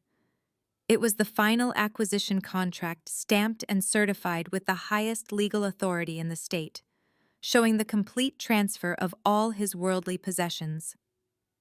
I walked right up to my father, holding the document inches from his face. Apex. Global Holdings was not a silent partner. "Jeremiah," I said, watching his eyes widen in absolute terror as he recognized the corporate letterhead. Apex Global was a trap, a highly sophisticated algorithmic trap designed specifically to swallow your toxic debt and acquire every single brick you own. He tried to snatch the paper from my hand, but my security guards instantly stepped forward, forcing him to back down. He looked at the signature at the bottom of the page, and I watched his entire reality shatter into a million pieces. "I built Apex Global Holdings 3 years ago," I whispered, my voice cold and steady, slicing through the heavy silence of the ballroom. "I am the sole owner of the shadow company you sold your soul to." My father opened his mouth, but no sound came out. He literally could not breathe, as the magnitude of his failure crushed his lungs. He had spent his entire life telling me I was useless, telling me I was a disappointment, kicking me out onto the street and ruining my credit just to save his own skin. And now the very daughter he threw away was the invisible billionaire who had just legally bought his entire existence for pennies on the dollar. "You thought you were hiding your assets from the government." I continued circling him like a predator closing in on its prey. "But my artificial intelligence predicted your exact financial moves weeks before you even made them. I knew you would look for a shadow lender. I knew you would put up all your real estate as collateral to save your precious reputation and avoid prison. So I created the perfect fake holding company, and you walked right into the snare. You signed away your houses, your bank accounts, your luxury cars, and this very hotel. You literally handed me the keys to your entire empire because you were too arrogant to read the fine print." I stepped back and looked at the terrified crowd, the silent ballroom, the federal agents waiting by the doors, and my family utterly destroyed on the stage. Jasmine was staring at the torn envelope on the floor, her face a mask of pure devastation, realizing that she had literally swatted away the deed to her own life. My mother was weeping silently, knowing that her mansion, her country club memberships, and her diamond collections were all gone forever, evaporated into the digital ether of my financial web. "I own the shadow holding company, Dad," I said, my voice ringing with final absolute authority. "You do not own this hotel anymore. You do not own the mansion. You do not own the cars. You do not even own the expensive tuxedo you are wearing tonight. I own it all. And I am officially having you evicted from my property." "That is a lie," my father screamed, the spit flying from his lips as he desperately backed away from me, his face turning a dangerous shade of crimson. "It is legally impossible. You cannot just buy a holding company and seize my assets without board approval. There are corporate laws, Sienna. There are regulatory committees. You are bluffing. You are just a bitter little girl. You do not have the capital or the legal authority to touch my empire. You are trying to humiliate me, but it will not work." I looked at him with absolute pity, tilting my head as I watched a man who had built his entire identity on financial dominance fail to understand the basic mechanics of his own destruction. "You still think of me as the scared 18-year-old girl you threw out onto the street," I said, my voice perfectly level, carrying across the absolute silence of the ballroom. "I am not bluffing, Jeremiah. I do not need to bluff, because my artificial intelligence firm does not just analyze data, it hunts." I took a slow step toward him, forcing him to retreat further, his expensive shoes slipping slightly on the polished marble floor. When Preston started running his Ponzi scheme, your entire network of shell companies became infected, I explained, breaking down the complex financial matrix for him and every single high society guest in the room. You tried to hide your massive debts by moving them offshore by creating layered limited liability companies and dummy corporations. But my algorithms tracked every single cent you owed your original lenders. The banks, the private equity firms, they all knew your debt was toxic waste. They were terrified of the federal investigation that is going to swallow Preston whole. They wanted your debt off their books immediately. I continued watching the last spark of hope extinguish in my father's eyes. So when a clean, untraceable private buyer offered to purchase your massive debt portfolio for pennies on the dollar, they practically fell over themselves to sign the transfer papers. They did not care who was buying. They just wanted out. And you were so desperate for a lifeline, so eager to cover up your complicity in Preston's fraud, that you blindly signed a blanket collateral agreement with Apex Global Holdings, giving me the absolute right to seize everything the second you defaulted. And you defaulted today. Jeremiah, I said, the satisfaction rolling through my chest like a tidal wave. There are no regulatory committees coming to save you. There is no board of directors to vote on this acquisition. You waived all of your rights when you took the shadow money because you were too arrogant to read the fine print.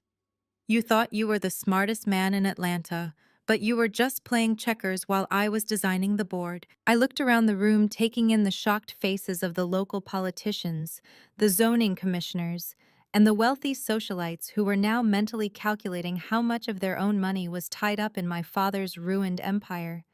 They were watching a king be completely dethroned, and they were absolutely terrified of the woman holding the crown. The transfer was executed flawlessly, I said, raising my voice so the hotel manager and the security staff could hear me clearly. The legal ink dried as of 5:00 p.m. today, right around the exact same time you sent me that pathetic text message telling me to catch an Uber because you were too busy entertaining your rich friends to pick up your own daughter. I became the sole legal owner of Wilson Real Estate Holdings. I became the sole owner of the ancestral mansion you are so proud of, and I became the sole legal owner of this very hotel you are standing in. My father gasped, clutching his chest as if he was having a physical heart attack. His knees buckled and he had to grab the edge of the stage to keep himself from collapsing onto the floor, right next to my weeping mother. He was breathing in shallow, ragged gasps, his mind finally accepting the brutal reality that he had been completely outplayed, outsmarted, and stripped of everything that made him powerful. He had absolutely nothing left to his name, not even the ground he was standing on. The silence in the room was suffocating, broken only by the sound of my mother's quiet sobbing. But then a sharp, shrill voice pierced the air, cutting through the tension like broken glass. "You cannot do this!" Jasmine shrieked, scrambling to her feet, her emerald gown tearing as her heel caught the fabric. She pushed past my security guards, who let her through just so I could deal with her directly. She marched up to me, her face streaked with black mascara, her eyes wild with a mixture of rage and sheer panic. "You can take his hotel and his stupid business, but you cannot touch my house. Sienna, Preston and I paid for that estate with our own money. It is in our name. You have no legal right to my property. You jealous, bitter loser." I slowly turned to look at my older sister, the golden child who had spent her entire life stepping on my neck to elevate herself. She was shaking with fury, actually believing that her perfect little suburban palace was safe from the blast radius of her husband's criminal empire. She still thought she was untouchable. She still thought her status as the beautiful favored daughter meant the rules did not apply to her. I let out a soft, genuine laugh, shaking my head, as I reached into the pocket of my tailored blazer and pulled out my phone. I unlocked the screen, the bright digital light casting long shadows across my face. I tapped the glass screen twice, bringing up a very specific legal document that my legal team had finalized just moments before the gala began. "About that Jasmine," I said, my voice dripping with cold amusement. I turned my phone screen around so the harsh, blinding glare illuminated my sister's pale, tear-stained face, showing her the digital signature that her beloved Preston had desperately scrawled across a massive commercial collateral agreement just 3 weeks ago. You really have absolutely no idea who you married. Do you, Jasmine? I asked, my voice dripping with pure, unfiltered amusement, as I watched her eyes dart back and forth across the glowing legal text, trying to comprehend the sheer magnitude of her husband's financial incompetence. You see, Jasmine, when your husband finally realized his massive fraudulent Ponzi scheme was collapsing in on itself.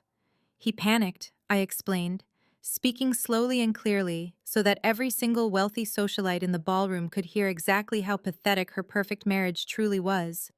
Preston needed liquid cash immediately just to pay off his furious early investors who were starting to ask dangerous questions about their missing money.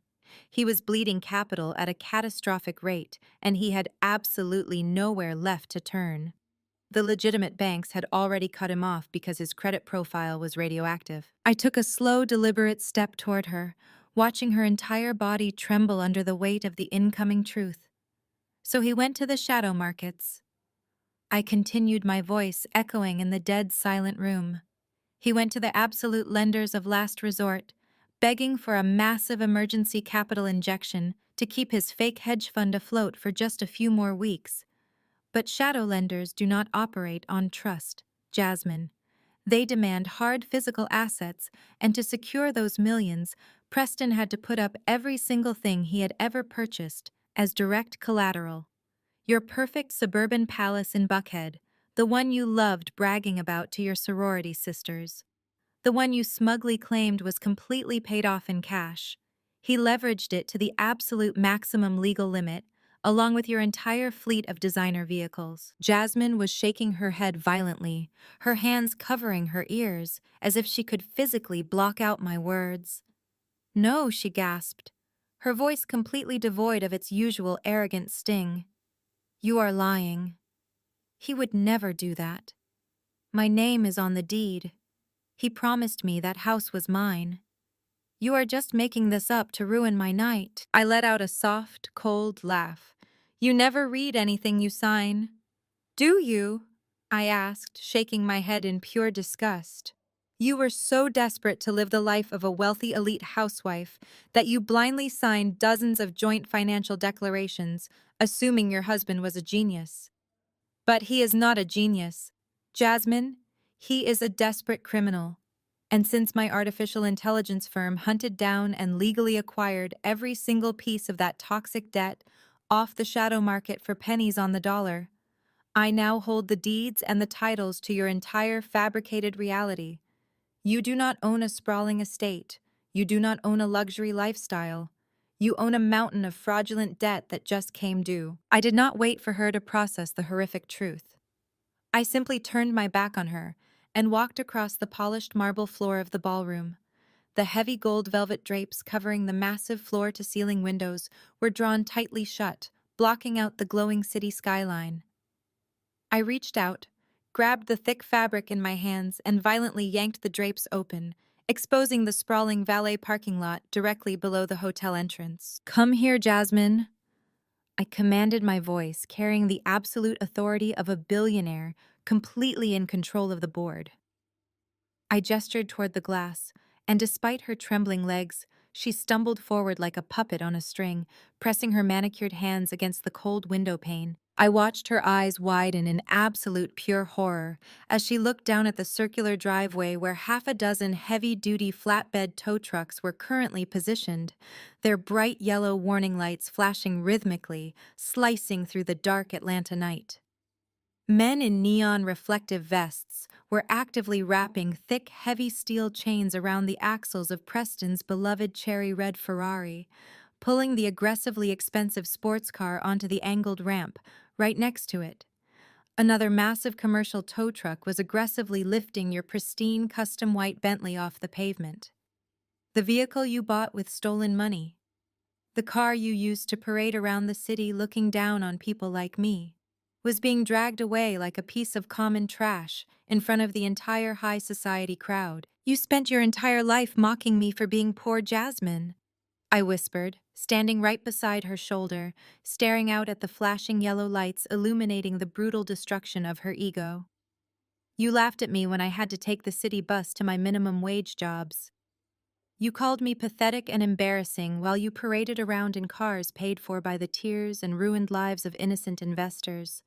Well, I hope you remember the bus schedule, because as of right now, I legally repossessed your entire life." A guttural, blood-curdling scream ripped from Jasmine's throat. A terrifying sound of pure primal agony and unfiltered rage as her perfect, untouchable illusion completely evaporated into thin air. She whipped around her face, contorted into an ugly, twisted mask of pure, feral hatred, all of her carefully constructed elegance vanishing in an instant, and she lunged directly at me, her hands curled into vicious claws, aiming right for my face. I did not flinch. I did not back away. I did not even signal my private security detail to step in and protect me, because I already knew I did not have to lift a single finger. Before Jasmine could even take 2 charging steps toward me, a solid wall of expensive tailored suits and glittering designer gowns suddenly materialized right in her path. The very same high society guests, the elite country club women, and the wealthy socialites who had spent the entire evening kissing the ground. My family walked on, suddenly physically stepped in front of her, blocking her completely. An older woman dripping in expensive diamonds who had just been praising Jasmine's charity work 10 minutes ago, roughly shoved my sister backward by her bare shoulders, while 2 wealthy venture capitalists completely blocked her path, glaring down at her with unhidden, absolute disgust. They were looking at my sister like she was a diseased rat, treating her with the exact same repulsive revulsion that she had always treated me. Nobody in that room wanted to be standing anywhere near a broke, disgraced criminals. Wife, poverty, and scandal were highly infectious diseases to these people. And in a matter of seconds, the beautiful golden child of the Atlanta elite was violently pushed back and entirely cast out by the very world she had sold her soul to impress. I tapped the glass screen of my phone, bringing up the heavily redacted asset forfeiture ledger, and shoved it right into Jasmine's face. "Read it carefully," I whispered, watching her eyes dart across the glowing text. "Preston did not just leverage his business to get that emergency cash injection from my shadow company. He leveraged your entire personal estate, the Buckhead mansion, the Bentley, your custom jewelry collection. Everything was legally bound to the holding company, the second he defaulted. And since he defaulted at exactly 5 o'clock today, your perfect little life legally became my property. You are standing there in a dress you do not own, crying over a house you can never step foot in again. You are completely homeless, Jasmine." Jasmine let out a strangled, pathetic sound, her knees buckling as she finally understood that her entire reality had just been repossessed. She slumped against the catering table, knocking over a crystal vase that shattered loudly against the marble floor. But nobody even looked at her. Because the real tragedy, the true collapse of the Wilson dynasty, was unfolding right behind her. My mother, Vivian, had been watching the entire exchange in a state of catatonic shock, her brain violently trying and failing to process the fact that she was no longer a billionaire matriarch. The ancestral mansion she had spent millions renovating, the private jets, the offshore accounts, the unlimited credit cards. It was all gone, evaporated by the very daughter she had treated like a stray dog. But the financial ruin was not what broke Vivian. It was the social death looking around the room. She suddenly realized that the hundreds of elite guests, the politicians, the country club, board members, the megachurch, elders, they were all watching her with unmasked revulsion. Vivian scrambled forward, her expensive emerald gown catching under her heels. As she rushed toward the front row of tables, she reached out her trembling hands toward a wealthy socialite named Margaret, the president of the exclusive garden club, and Vivian's supposed best friend. "For the last 15 years, Margaret, please." Vivian begged, her voice cracking with desperate panic. "You know us. You know Jeremiah is a good man. This is just a terrible misunderstanding. Please let us stay in your guest house just for a few nights until we can sort this out with our lawyers. We just need a small loan, a lifeline to get us through the week. Margaret physically recoiled as if Vivian had just tried to hand her a live grenade. She pulled her expensive fur wrap tighter around her shoulders and took a very deliberate step backward, her face twisting into a sneer of absolute disgust. I do not know you, Vivian, Margaret said, her voice dripping with ice-cold condescension. I do not know a woman who would forge her own daughter's signature and steal her social security number to fund a fraudulent lifestyle. Do not ever speak to me again. You belong in a prison cell, not my guest house. Vivian gasped, stumbling backward as if she had been physically struck. She spun around, desperately searching the crowd for a sympathetic face. She spotted Pastor Thomas, the head of their prestigious mega church, the man they had donated millions of dollars to over the years. Pastor, please, Vivian cried out, tears streaming down her perfectly contoured cheeks, ruining her expensive makeup. You know our hearts. You know. We are good Christian people. Please tell them, we need the church's help right now. We need sanctuary. Pastor Thomas refused to even make eye contact with her. He nervously adjusted his collar and turned his back, entirely muttering something to his wife about needing to leave the premises immediately before the federal agents started taking statements. The rest of the high society crowd followed his lead one by one. The wealthiest and most powerful people in Atlanta physically turned their backs on my mother, forming a solid, impenetrable wall of tailored suits and designer silk. They were freezing her out, executing a flawless, brutal social excommunication right there in the middle of the ballroom. Nobody wanted to be associated with a broke, disgraced family, especially not one whose patriarch was about to be indicted for a massive Ponzi scheme. Poverty was a highly infectious disease to these people, and Vivian was suddenly radioactive. She ran from face to face, grabbing at the sleeves of women she had hosted lavish charity dinners for just weeks ago, pleading and sobbing, begging for just a sliver of mercy. But they treated her like she was completely invisible, brushing her hands away and whispering harsh insults about her criminal behavior. Vivian collapsed against a marble pillar, sliding down to the floor as a guttural wail of pure despair ripped from her throat. The money was gone, but the loss of her social status, the realization that she was now a pariah in the only world she cared about, was what truly destroyed her. She was nothing, just a pathetic crying woman in a ruined dress surrounded by people who were actively enjoying her absolute downfall. I watched her weep, feeling absolutely no pity. My artificial intelligence firm had simply brought their dark secrets into the light, exposing the rot that had always existed beneath their polished surface. I was about to signal my security team to begin the formal eviction process and clear the ballroom when a sudden sickening thud echoed across the room. Everyone's attention violently snapped back to the center of the stage. My father Jeremiah had dropped heavily to his knees, his hands clutching desperately at the center of his chest. His face was contorted in absolute agony, turning a terrifying shade of dark purple. His eyes were rolling back in his head as he struggled to pull air into his lungs, making a horrible, wet, gasping sound. "My heart," he wheezed, his voice a ragged, terrifying croak that silenced the entire room. "Call an ambulance." My chest. He collapsed completely onto the stage, writhing on the cold floor, knocking over a microphone stand that fed back with a loud, screeching whine. Vivian let out a blood-curdling scream, completely forgetting her social humiliation as she scrambled across the floor, throwing herself onto the stage.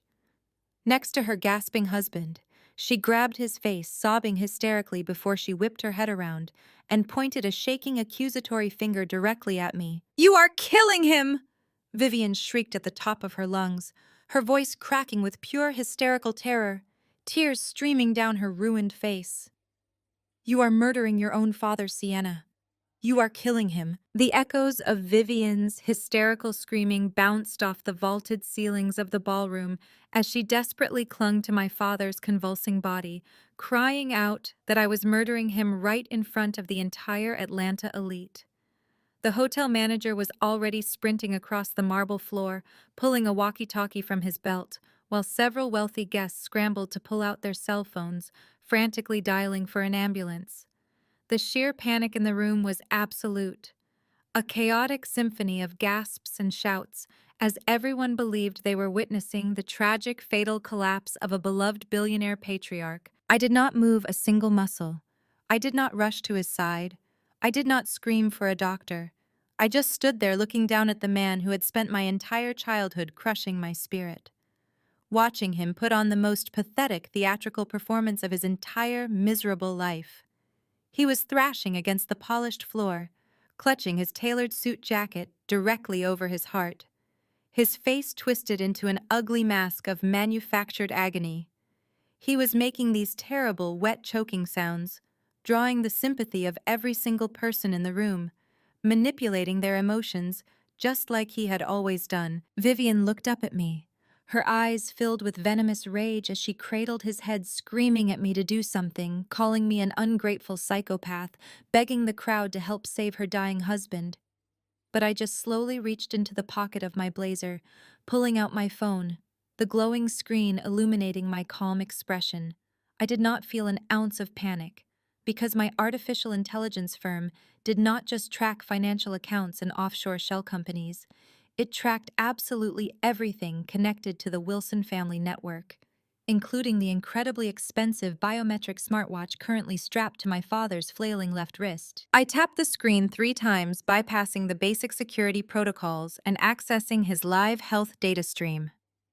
The hotel audio-visual system was still synced to my device from when I projected the collateral agreements.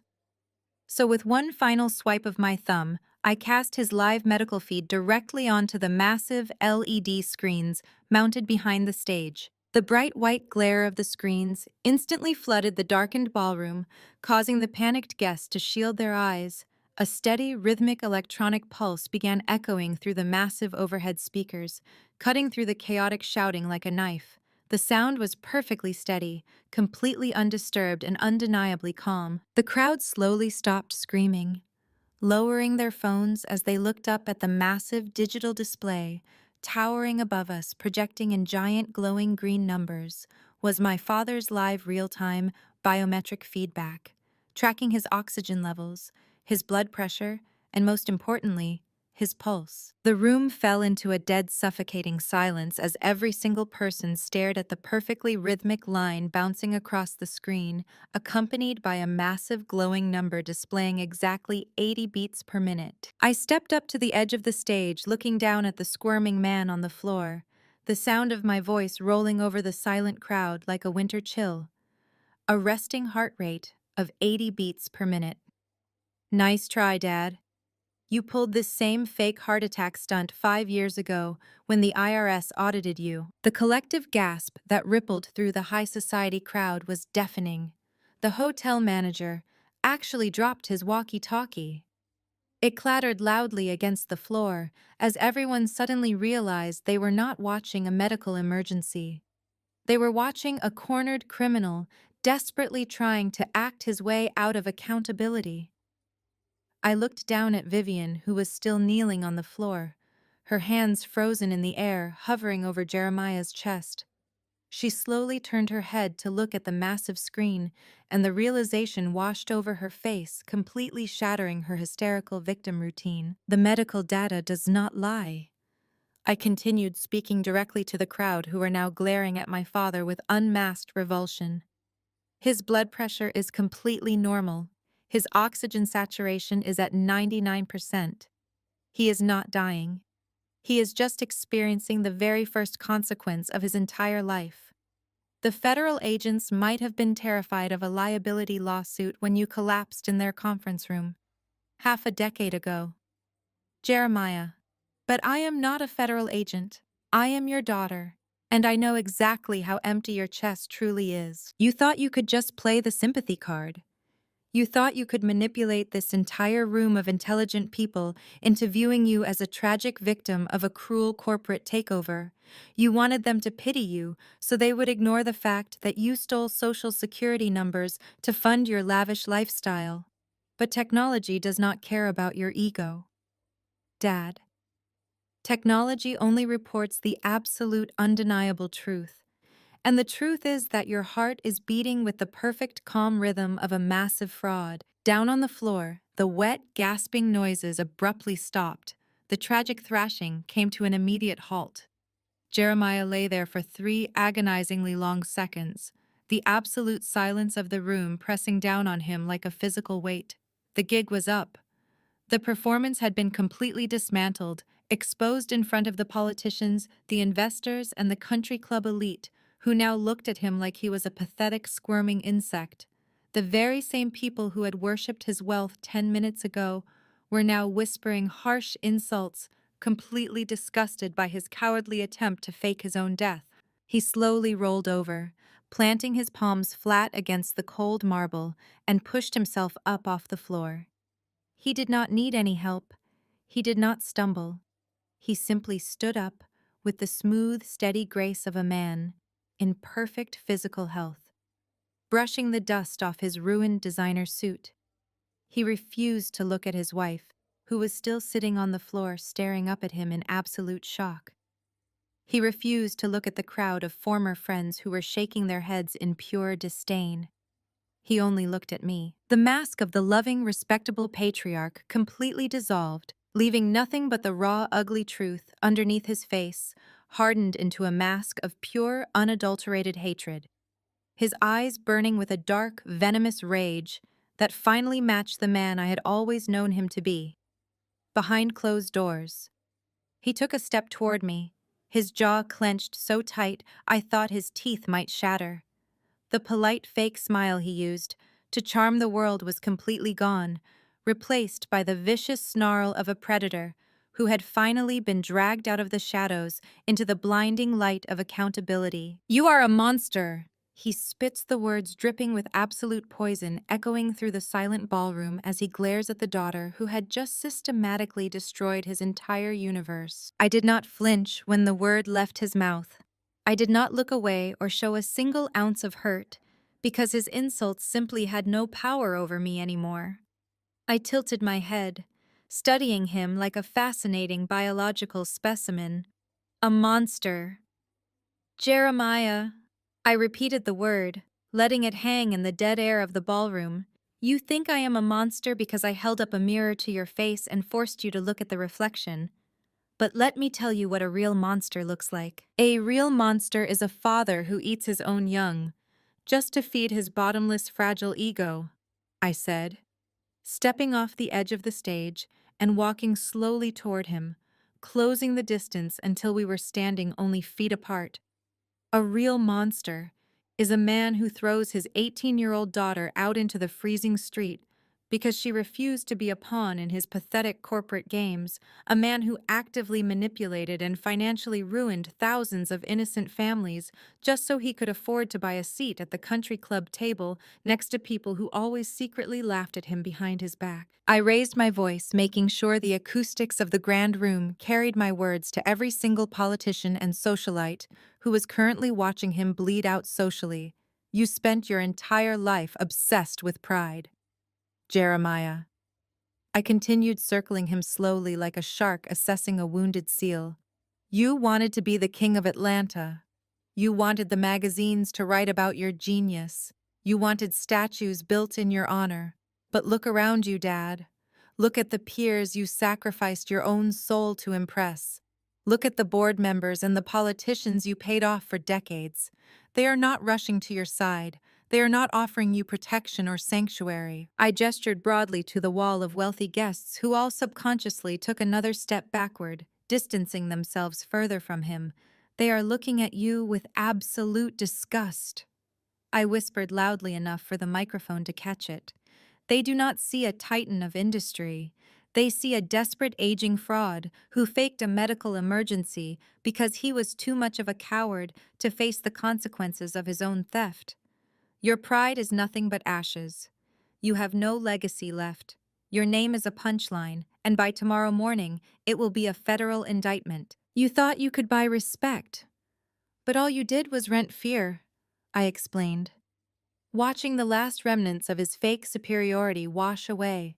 And now your rent is past due. Every single person in this room knows exactly what you are, and they are already planning how to erase your name from their contact lists. You built an empire out of smoke and mirrors, and you genuinely believed you were untouchable. But you were never untouchable, Jeremiah. You were just incredibly lucky that nobody had the resources or the motivation to look at your ledger until I came along. My father opened his mouth, his jaw working furiously, but no words came out. His face was a mask of pure defeated terror. The arrogant billionaire persona he had worn for 30 years was completely dissolved, leaving only a hollow, empty shell of a man who finally realized he had lost the one game he could never afford to lose. He looked at his hands and then looked back at the crowd, searching for just one person to speak up in his defense. Searching for just one ally to tell him that he still mattered. But the room remained brutally, completely silent. His social execution was absolute and irreversible. I reached into the pocket of my slacks and my fingers closed around cold, jagged metal. I pulled my hand out, holding a single brass key attached to a cheap plastic keychain. It jingled softly in the quiet room, drawing everyone's attention. I am not completely without mercy, though, I said, my voice dropping to a flat, businesslike tone, stopping my slow circle and standing directly in front of him. I bought this for you and Vivian. I tossed the key through the air. It landed on the marble floor right at his expensive leather shoes with a sharp clatter. That is the key to a very modest two-bedroom apartment on the south side of town, in the exact same rundown neighborhood you grew up in before you started stealing to climb your way out, I explained, watching Vivian let out a horrified gasp from the floor. A two-bedroom apartment. Jeremiah with vinyl countertops and a shared laundry room. The lease is in your name, and the rent is completely paid up for exactly 3 months. Consider it my final act of charity. After those 90 days, you will have to figure out how to survive in the real world, just like you forced me to do all those years ago. Vivian started sobbing hysterically again, shaking her head wildly, her hands clawing at the expensive fabric of her ruined dress. No, no, we cannot live there. We are the Wilsons. We have a standard of living. You cannot do this to your own mother, Sienna. We will be the laughingstock of the entire city. We will be ruined. People will stare at us in the streets. You are already the laughingstock of the entire city. Vivian, I replied without even glancing in her direction, keeping my eyes locked on the broken man standing in front of me. And as for your standard of living, I suggest you learn how to clip coupons and figure out how to read a bus schedule because your platinum credit cards have already been deactivated. Your offshore bank accounts have been frozen by the federal investigators. And my legal team has already filed the paperwork to seize your jewelry collection to cover the outstanding debts of the holding company. You have absolutely nothing left except the clothes on your back and the 3 months of shelter I just generously provided. I turned my back on both of them, effectively dismissing the people who had given me life, but had never once actually been my parents. My security team finally moved, stepping forward to form a solid protective wall between me and the wreckage of my former family, ensuring they could not try anything desperate or violent. The silence in the room was heavy, pregnant with the absolute finality of the Wilson Empire's complete and utter collapse. But that silence was suddenly shattered by the sound of someone collapsing onto the hard floor. I turned my head and looked down at my older sister. Jasmine had been standing frozen near the window, staring out at the tow trucks, dragging her fake life away into the dark night. But the reality of her situation had finally broken her fragile mind. She dropped heavily to her bare knees, the expensive silk of her torn designer emerald gown pooling around her on the polished marble. Her perfect blowout was ruined. Her expensive mascara was running down her face in thick black rivers, and she was shaking so violently It looked like she was having a physical seizure. She looked from our ruined parents crying on the floor over a cheap apartment key to the window where her luxury cars were vanishing. And finally, her wild, panicked eyes locked onto me. The arrogant golden child, the sister who had spent her entire life stepping on my throat. The woman who had laughed when I was homeless was now kneeling at my feet completely and utterly broken. Her ego completely crushed under the weight of her husband's crimes. "Sienna, please," she sobbed, her voice a wet, pathetic beg that echoed through the grand ballroom. She dragged herself forward on her knees across the marble floor, ignoring the gasps of the wealthy onlookers, her hands reaching out desperately toward my shoes. "Please, Sienna, please, I have nothing left. Preston is going to prison, and they took my house, and I have no money. Please, you have to save me. You are my sister. You have to save me." I did not flinch when the word left his mouth.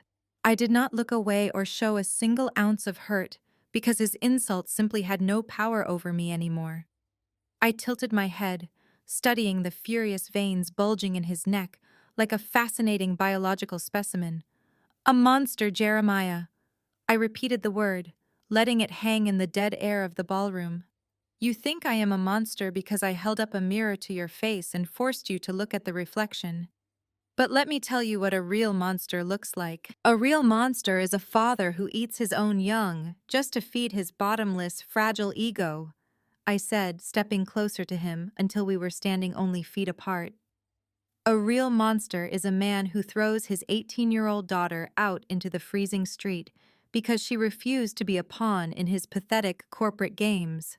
A man who actively manipulated and financially ruined thousands of innocent families just so he could afford to buy a seat at the country club table next to people who always secretly laughed at him behind his back." I raised my voice, making sure the acoustics of the grand room carried my words to every single politician and socialite who was currently watching him bleed out socially. "You spent your entire life obsessed with pride.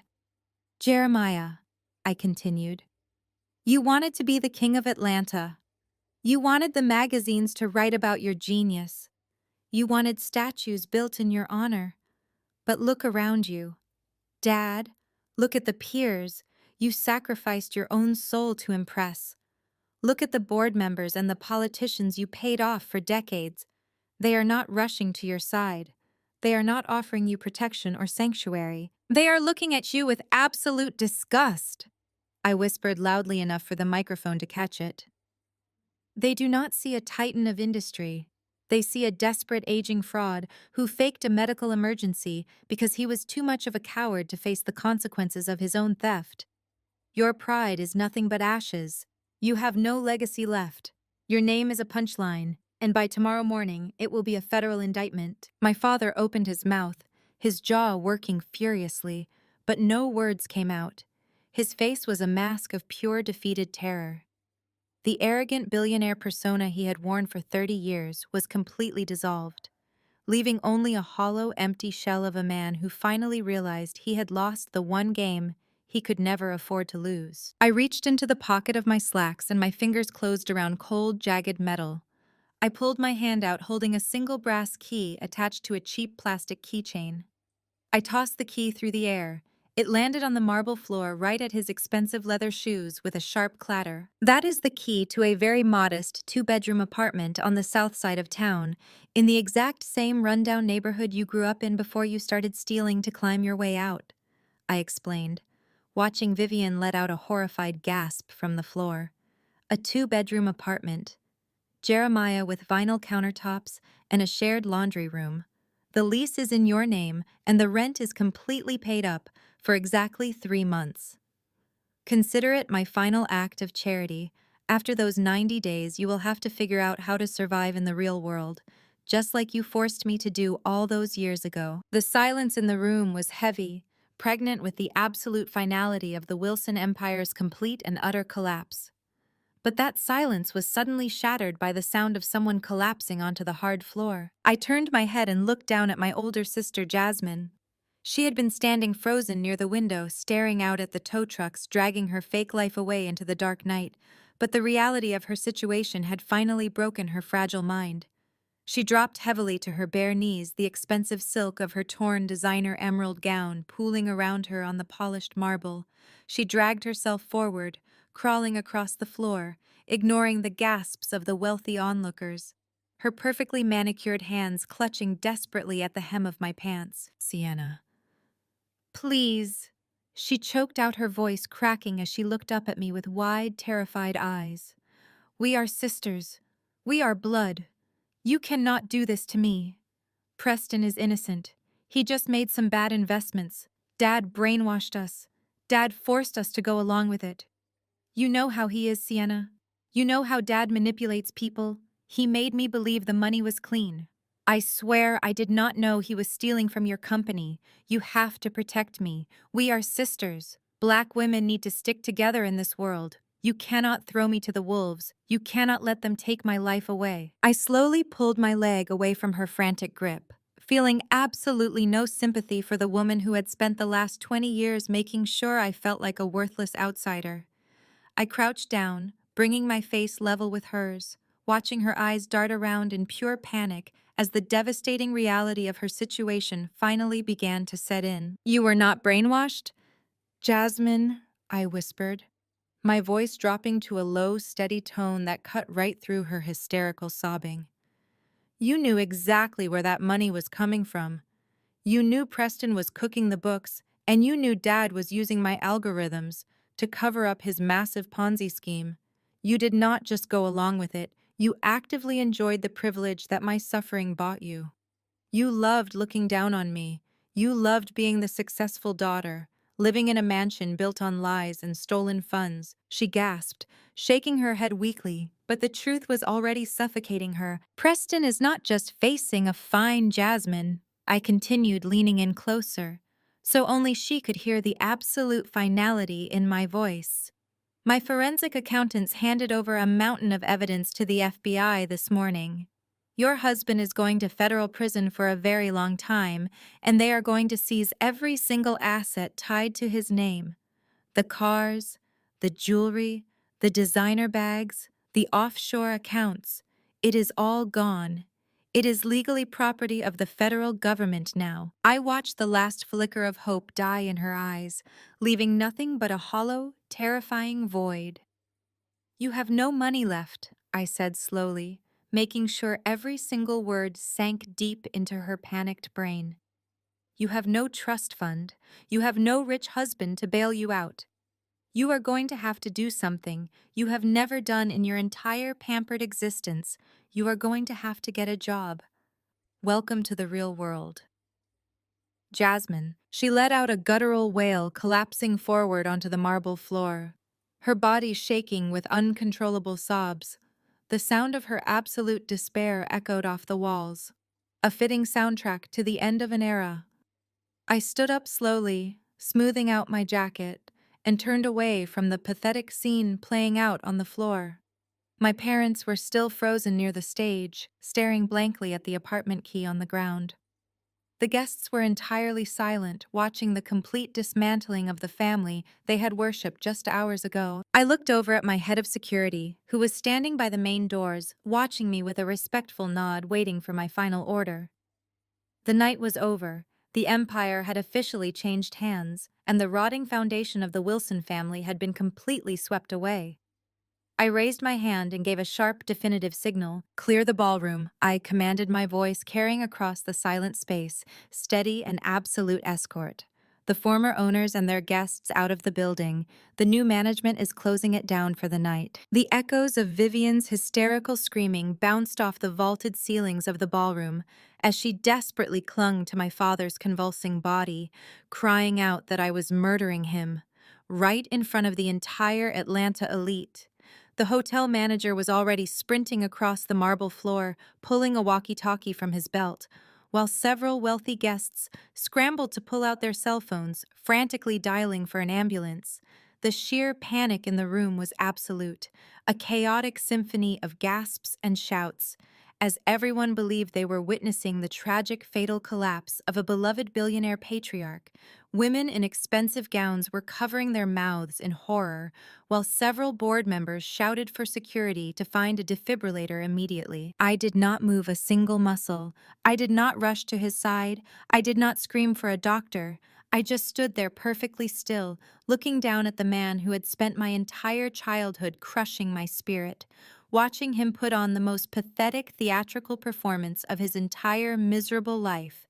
He was thrashing against the polished floor, clutching his tailored suit jacket directly over his heart, his face twisted into an ugly mask of manufactured agony. He was making these terrible wet choking sounds, drawing the sympathy of every single person in the room, manipulating their emotions just like he had always done, making sure everyone viewed him as the innocent dying victim of a ruthless corporate attack. Vivian looked up at me, her eyes filled with venomous rage as she cradled his head, screaming at me to do something, calling me an ungrateful psychopath, begging the crowd to help save her dying husband. But I just slowly reached into the pocket of my blazer, pulling out my phone, the glowing screen illuminating my calm expression. I did not feel an ounce of panic, because my artificial intelligence firm did not just track financial accounts and offshore shell companies. It tracked absolutely everything connected to the Wilson family network, including the incredibly expensive biometric smartwatch currently strapped to my father's flailing left wrist. I tapped the screen 3 times, bypassing the basic security protocols and accessing his live health data stream. The hotel audio-visual system was still synced to my device from when I projected the collateral agreements. So with one final swipe of my thumb, I cast his live medical feed directly onto the massive LED screens mounted behind the stage. The bright white glare of the screens instantly flooded the darkened ballroom, causing the panicked guests to shield their eyes. A steady rhythmic electronic pulse began echoing through the massive overhead speakers, cutting through the chaotic shouting like a knife. The sound was perfectly steady, completely undisturbed and undeniably calm.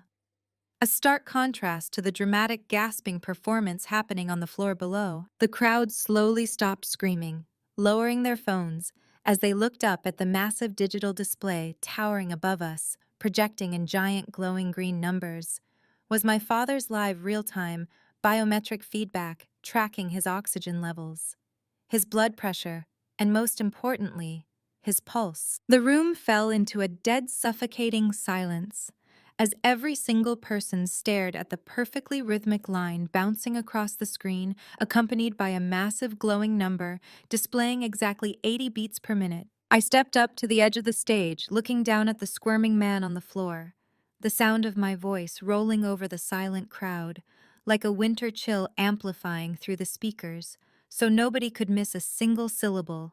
A resting heart rate of 80 beats per minute. Nice try, Dad. You pulled this same fake heart attack stunt 5 years ago when the IRS audited you and you realized you could not talk your way out of federal tax evasion. The collective gasp that rippled through the high society crowd was deafening. The hotel manager actually dropped his walkie-talkie. It clattered loudly against the floor as everyone suddenly realized they were not watching a medical emergency. They were watching a cornered criminal, desperately trying to act his way out of accountability. Pastor Thomas, who had been inching his way toward the door, froze in his tracks, staring at the glowing screen in sheer disbelief. I looked down at Vivian, who was still kneeling on the floor, her hands frozen in the air, hovering over Jeremiah's chest. She slowly turned her head to look at the massive screen, and the realization washed over her face, completely shattering her hysterical victim routine. The medical data does not lie. I continued speaking directly to the crowd, who were now glaring at my father with unmasked revulsion. His blood pressure is completely normal. His oxygen saturation is at 99%. He is not dying. He is just experiencing the very first consequence of his entire life. The federal agents might have been terrified of a liability lawsuit when you collapsed in their conference room. Half a decade ago, Jeremiah.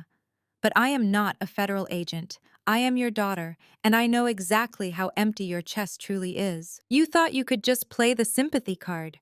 You thought you could manipulate this entire room of intelligent people into viewing you as a tragic victim. You wanted them to pity you, so they would ignore the fact that you stole social security numbers to fund your lavish lifestyle. But technology does not care about your ego. Dad, technology only reports the absolute undeniable truth. And the truth is that your heart is beating with the perfect calm rhythm of a massive fraud. Down on the floor, the wet, gasping noises abruptly stopped. The tragic thrashing came to an immediate halt. Jeremiah lay there for 3 agonizingly long seconds. The absolute silence of the room, pressing down on him like a physical weight. The gig was up. The performance had been completely dismantled, exposed in front of the politicians, the investors, and the country club elite who now looked at him like he was a pathetic, squirming insect. The very same people who had worshipped his wealth 10 minutes ago were now whispering harsh insults, completely disgusted by his cowardly attempt to fake his own death. He slowly rolled over, planting his palms flat against the cold marble, and pushed himself up off the floor. He did not need any help. He did not stumble. He simply stood up with the smooth, steady grace of a man in perfect physical health, brushing the dust off his ruined designer suit, adjusting his cuffs as if he had merely tripped. His breathing was perfectly normal, his color completely fine. He refused to look at his wife, who was still sitting on the floor staring up at him in absolute shock, her hands trembling as she realized she had been played just as badly as the rest of the room. He refused to look at the crowd of former friends who were actively backing away from him, forming a wide circle of isolation around his disgraced figure. He only looked at me, the mask of the loving, respectable patriarch completely dissolved, leaving nothing but the raw, ugly truth underneath his face, hardened into a mask of pure, unadulterated hatred. His eyes burning with a dark, venomous rage that finally matched the man I had always known him to be. Behind closed doors, he took a step toward me, his jaw clenched so tight I thought his teeth might shatter. The polite fake smile he used to charm the world was completely gone, replaced by the vicious snarl of a predator who had finally been dragged out of the shadows into the blinding light of accountability. "You are a monster!" He spits the words dripping with absolute poison, echoing through the silent ballroom as he glares at the daughter who had just systematically destroyed his entire universe. The security team moved with absolute precision, exactly as I had instructed them. The men in black suits formed a tight, impenetrable perimeter around my broken family, physically herding them toward the service elevators, while the rest of the wealthy guests scrambled toward the main exits, desperate to distance themselves from the radioactive fallout of the Wilson Empire. I did not stay to watch them being shoved into the service corridors. I simply turned on my heel and walked out through the grand double doors. The sea of politicians and CEOs parted from me instantly, no longer looking at me with pity or disdain, but with a profound, terrified respect. Several of the most powerful business leaders in Atlanta actually bowed their heads slightly as I passed, murmuring their congratulations, holding out their embossed business cards, hoping to align themselves with the woman who had just single-handedly dismantled the biggest financial fraud in the city's history. I accepted their cards with a polite nod, slipping them into the pocket of my blazer, but my mind was already moving past them. The revenge was absolute. The corporate slaughter was complete, and now all I wanted was to breathe real, untainted air.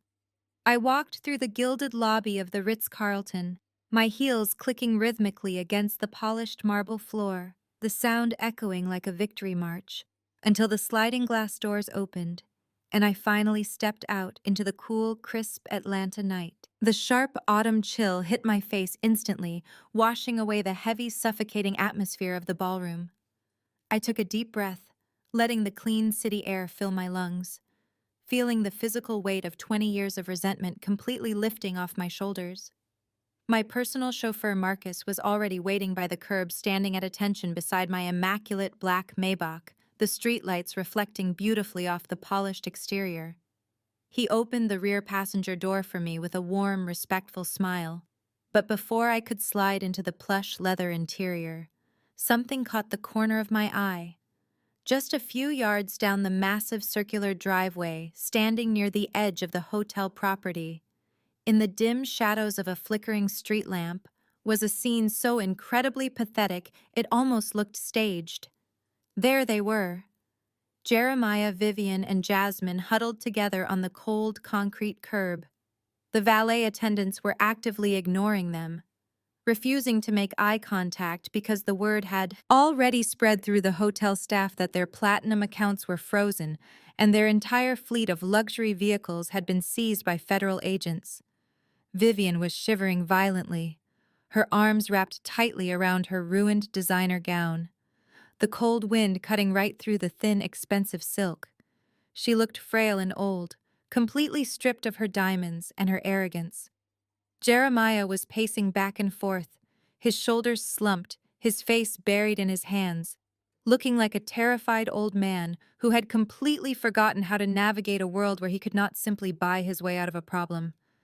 And Jasmine, my beautiful, perfect golden sister, was sobbing uncontrollably, jabbing her perfectly manicured fingers at the cracked screen of her phone, trying desperately to figure out how to order a basic rideshare service. I paused with one foot inside the Maybach, watching them struggle with the basic mechanics of normal human existence. They had no cash, they had no credit cards, they had absolutely no idea how to get to that rundown two-bedroom apartment on the south side of town.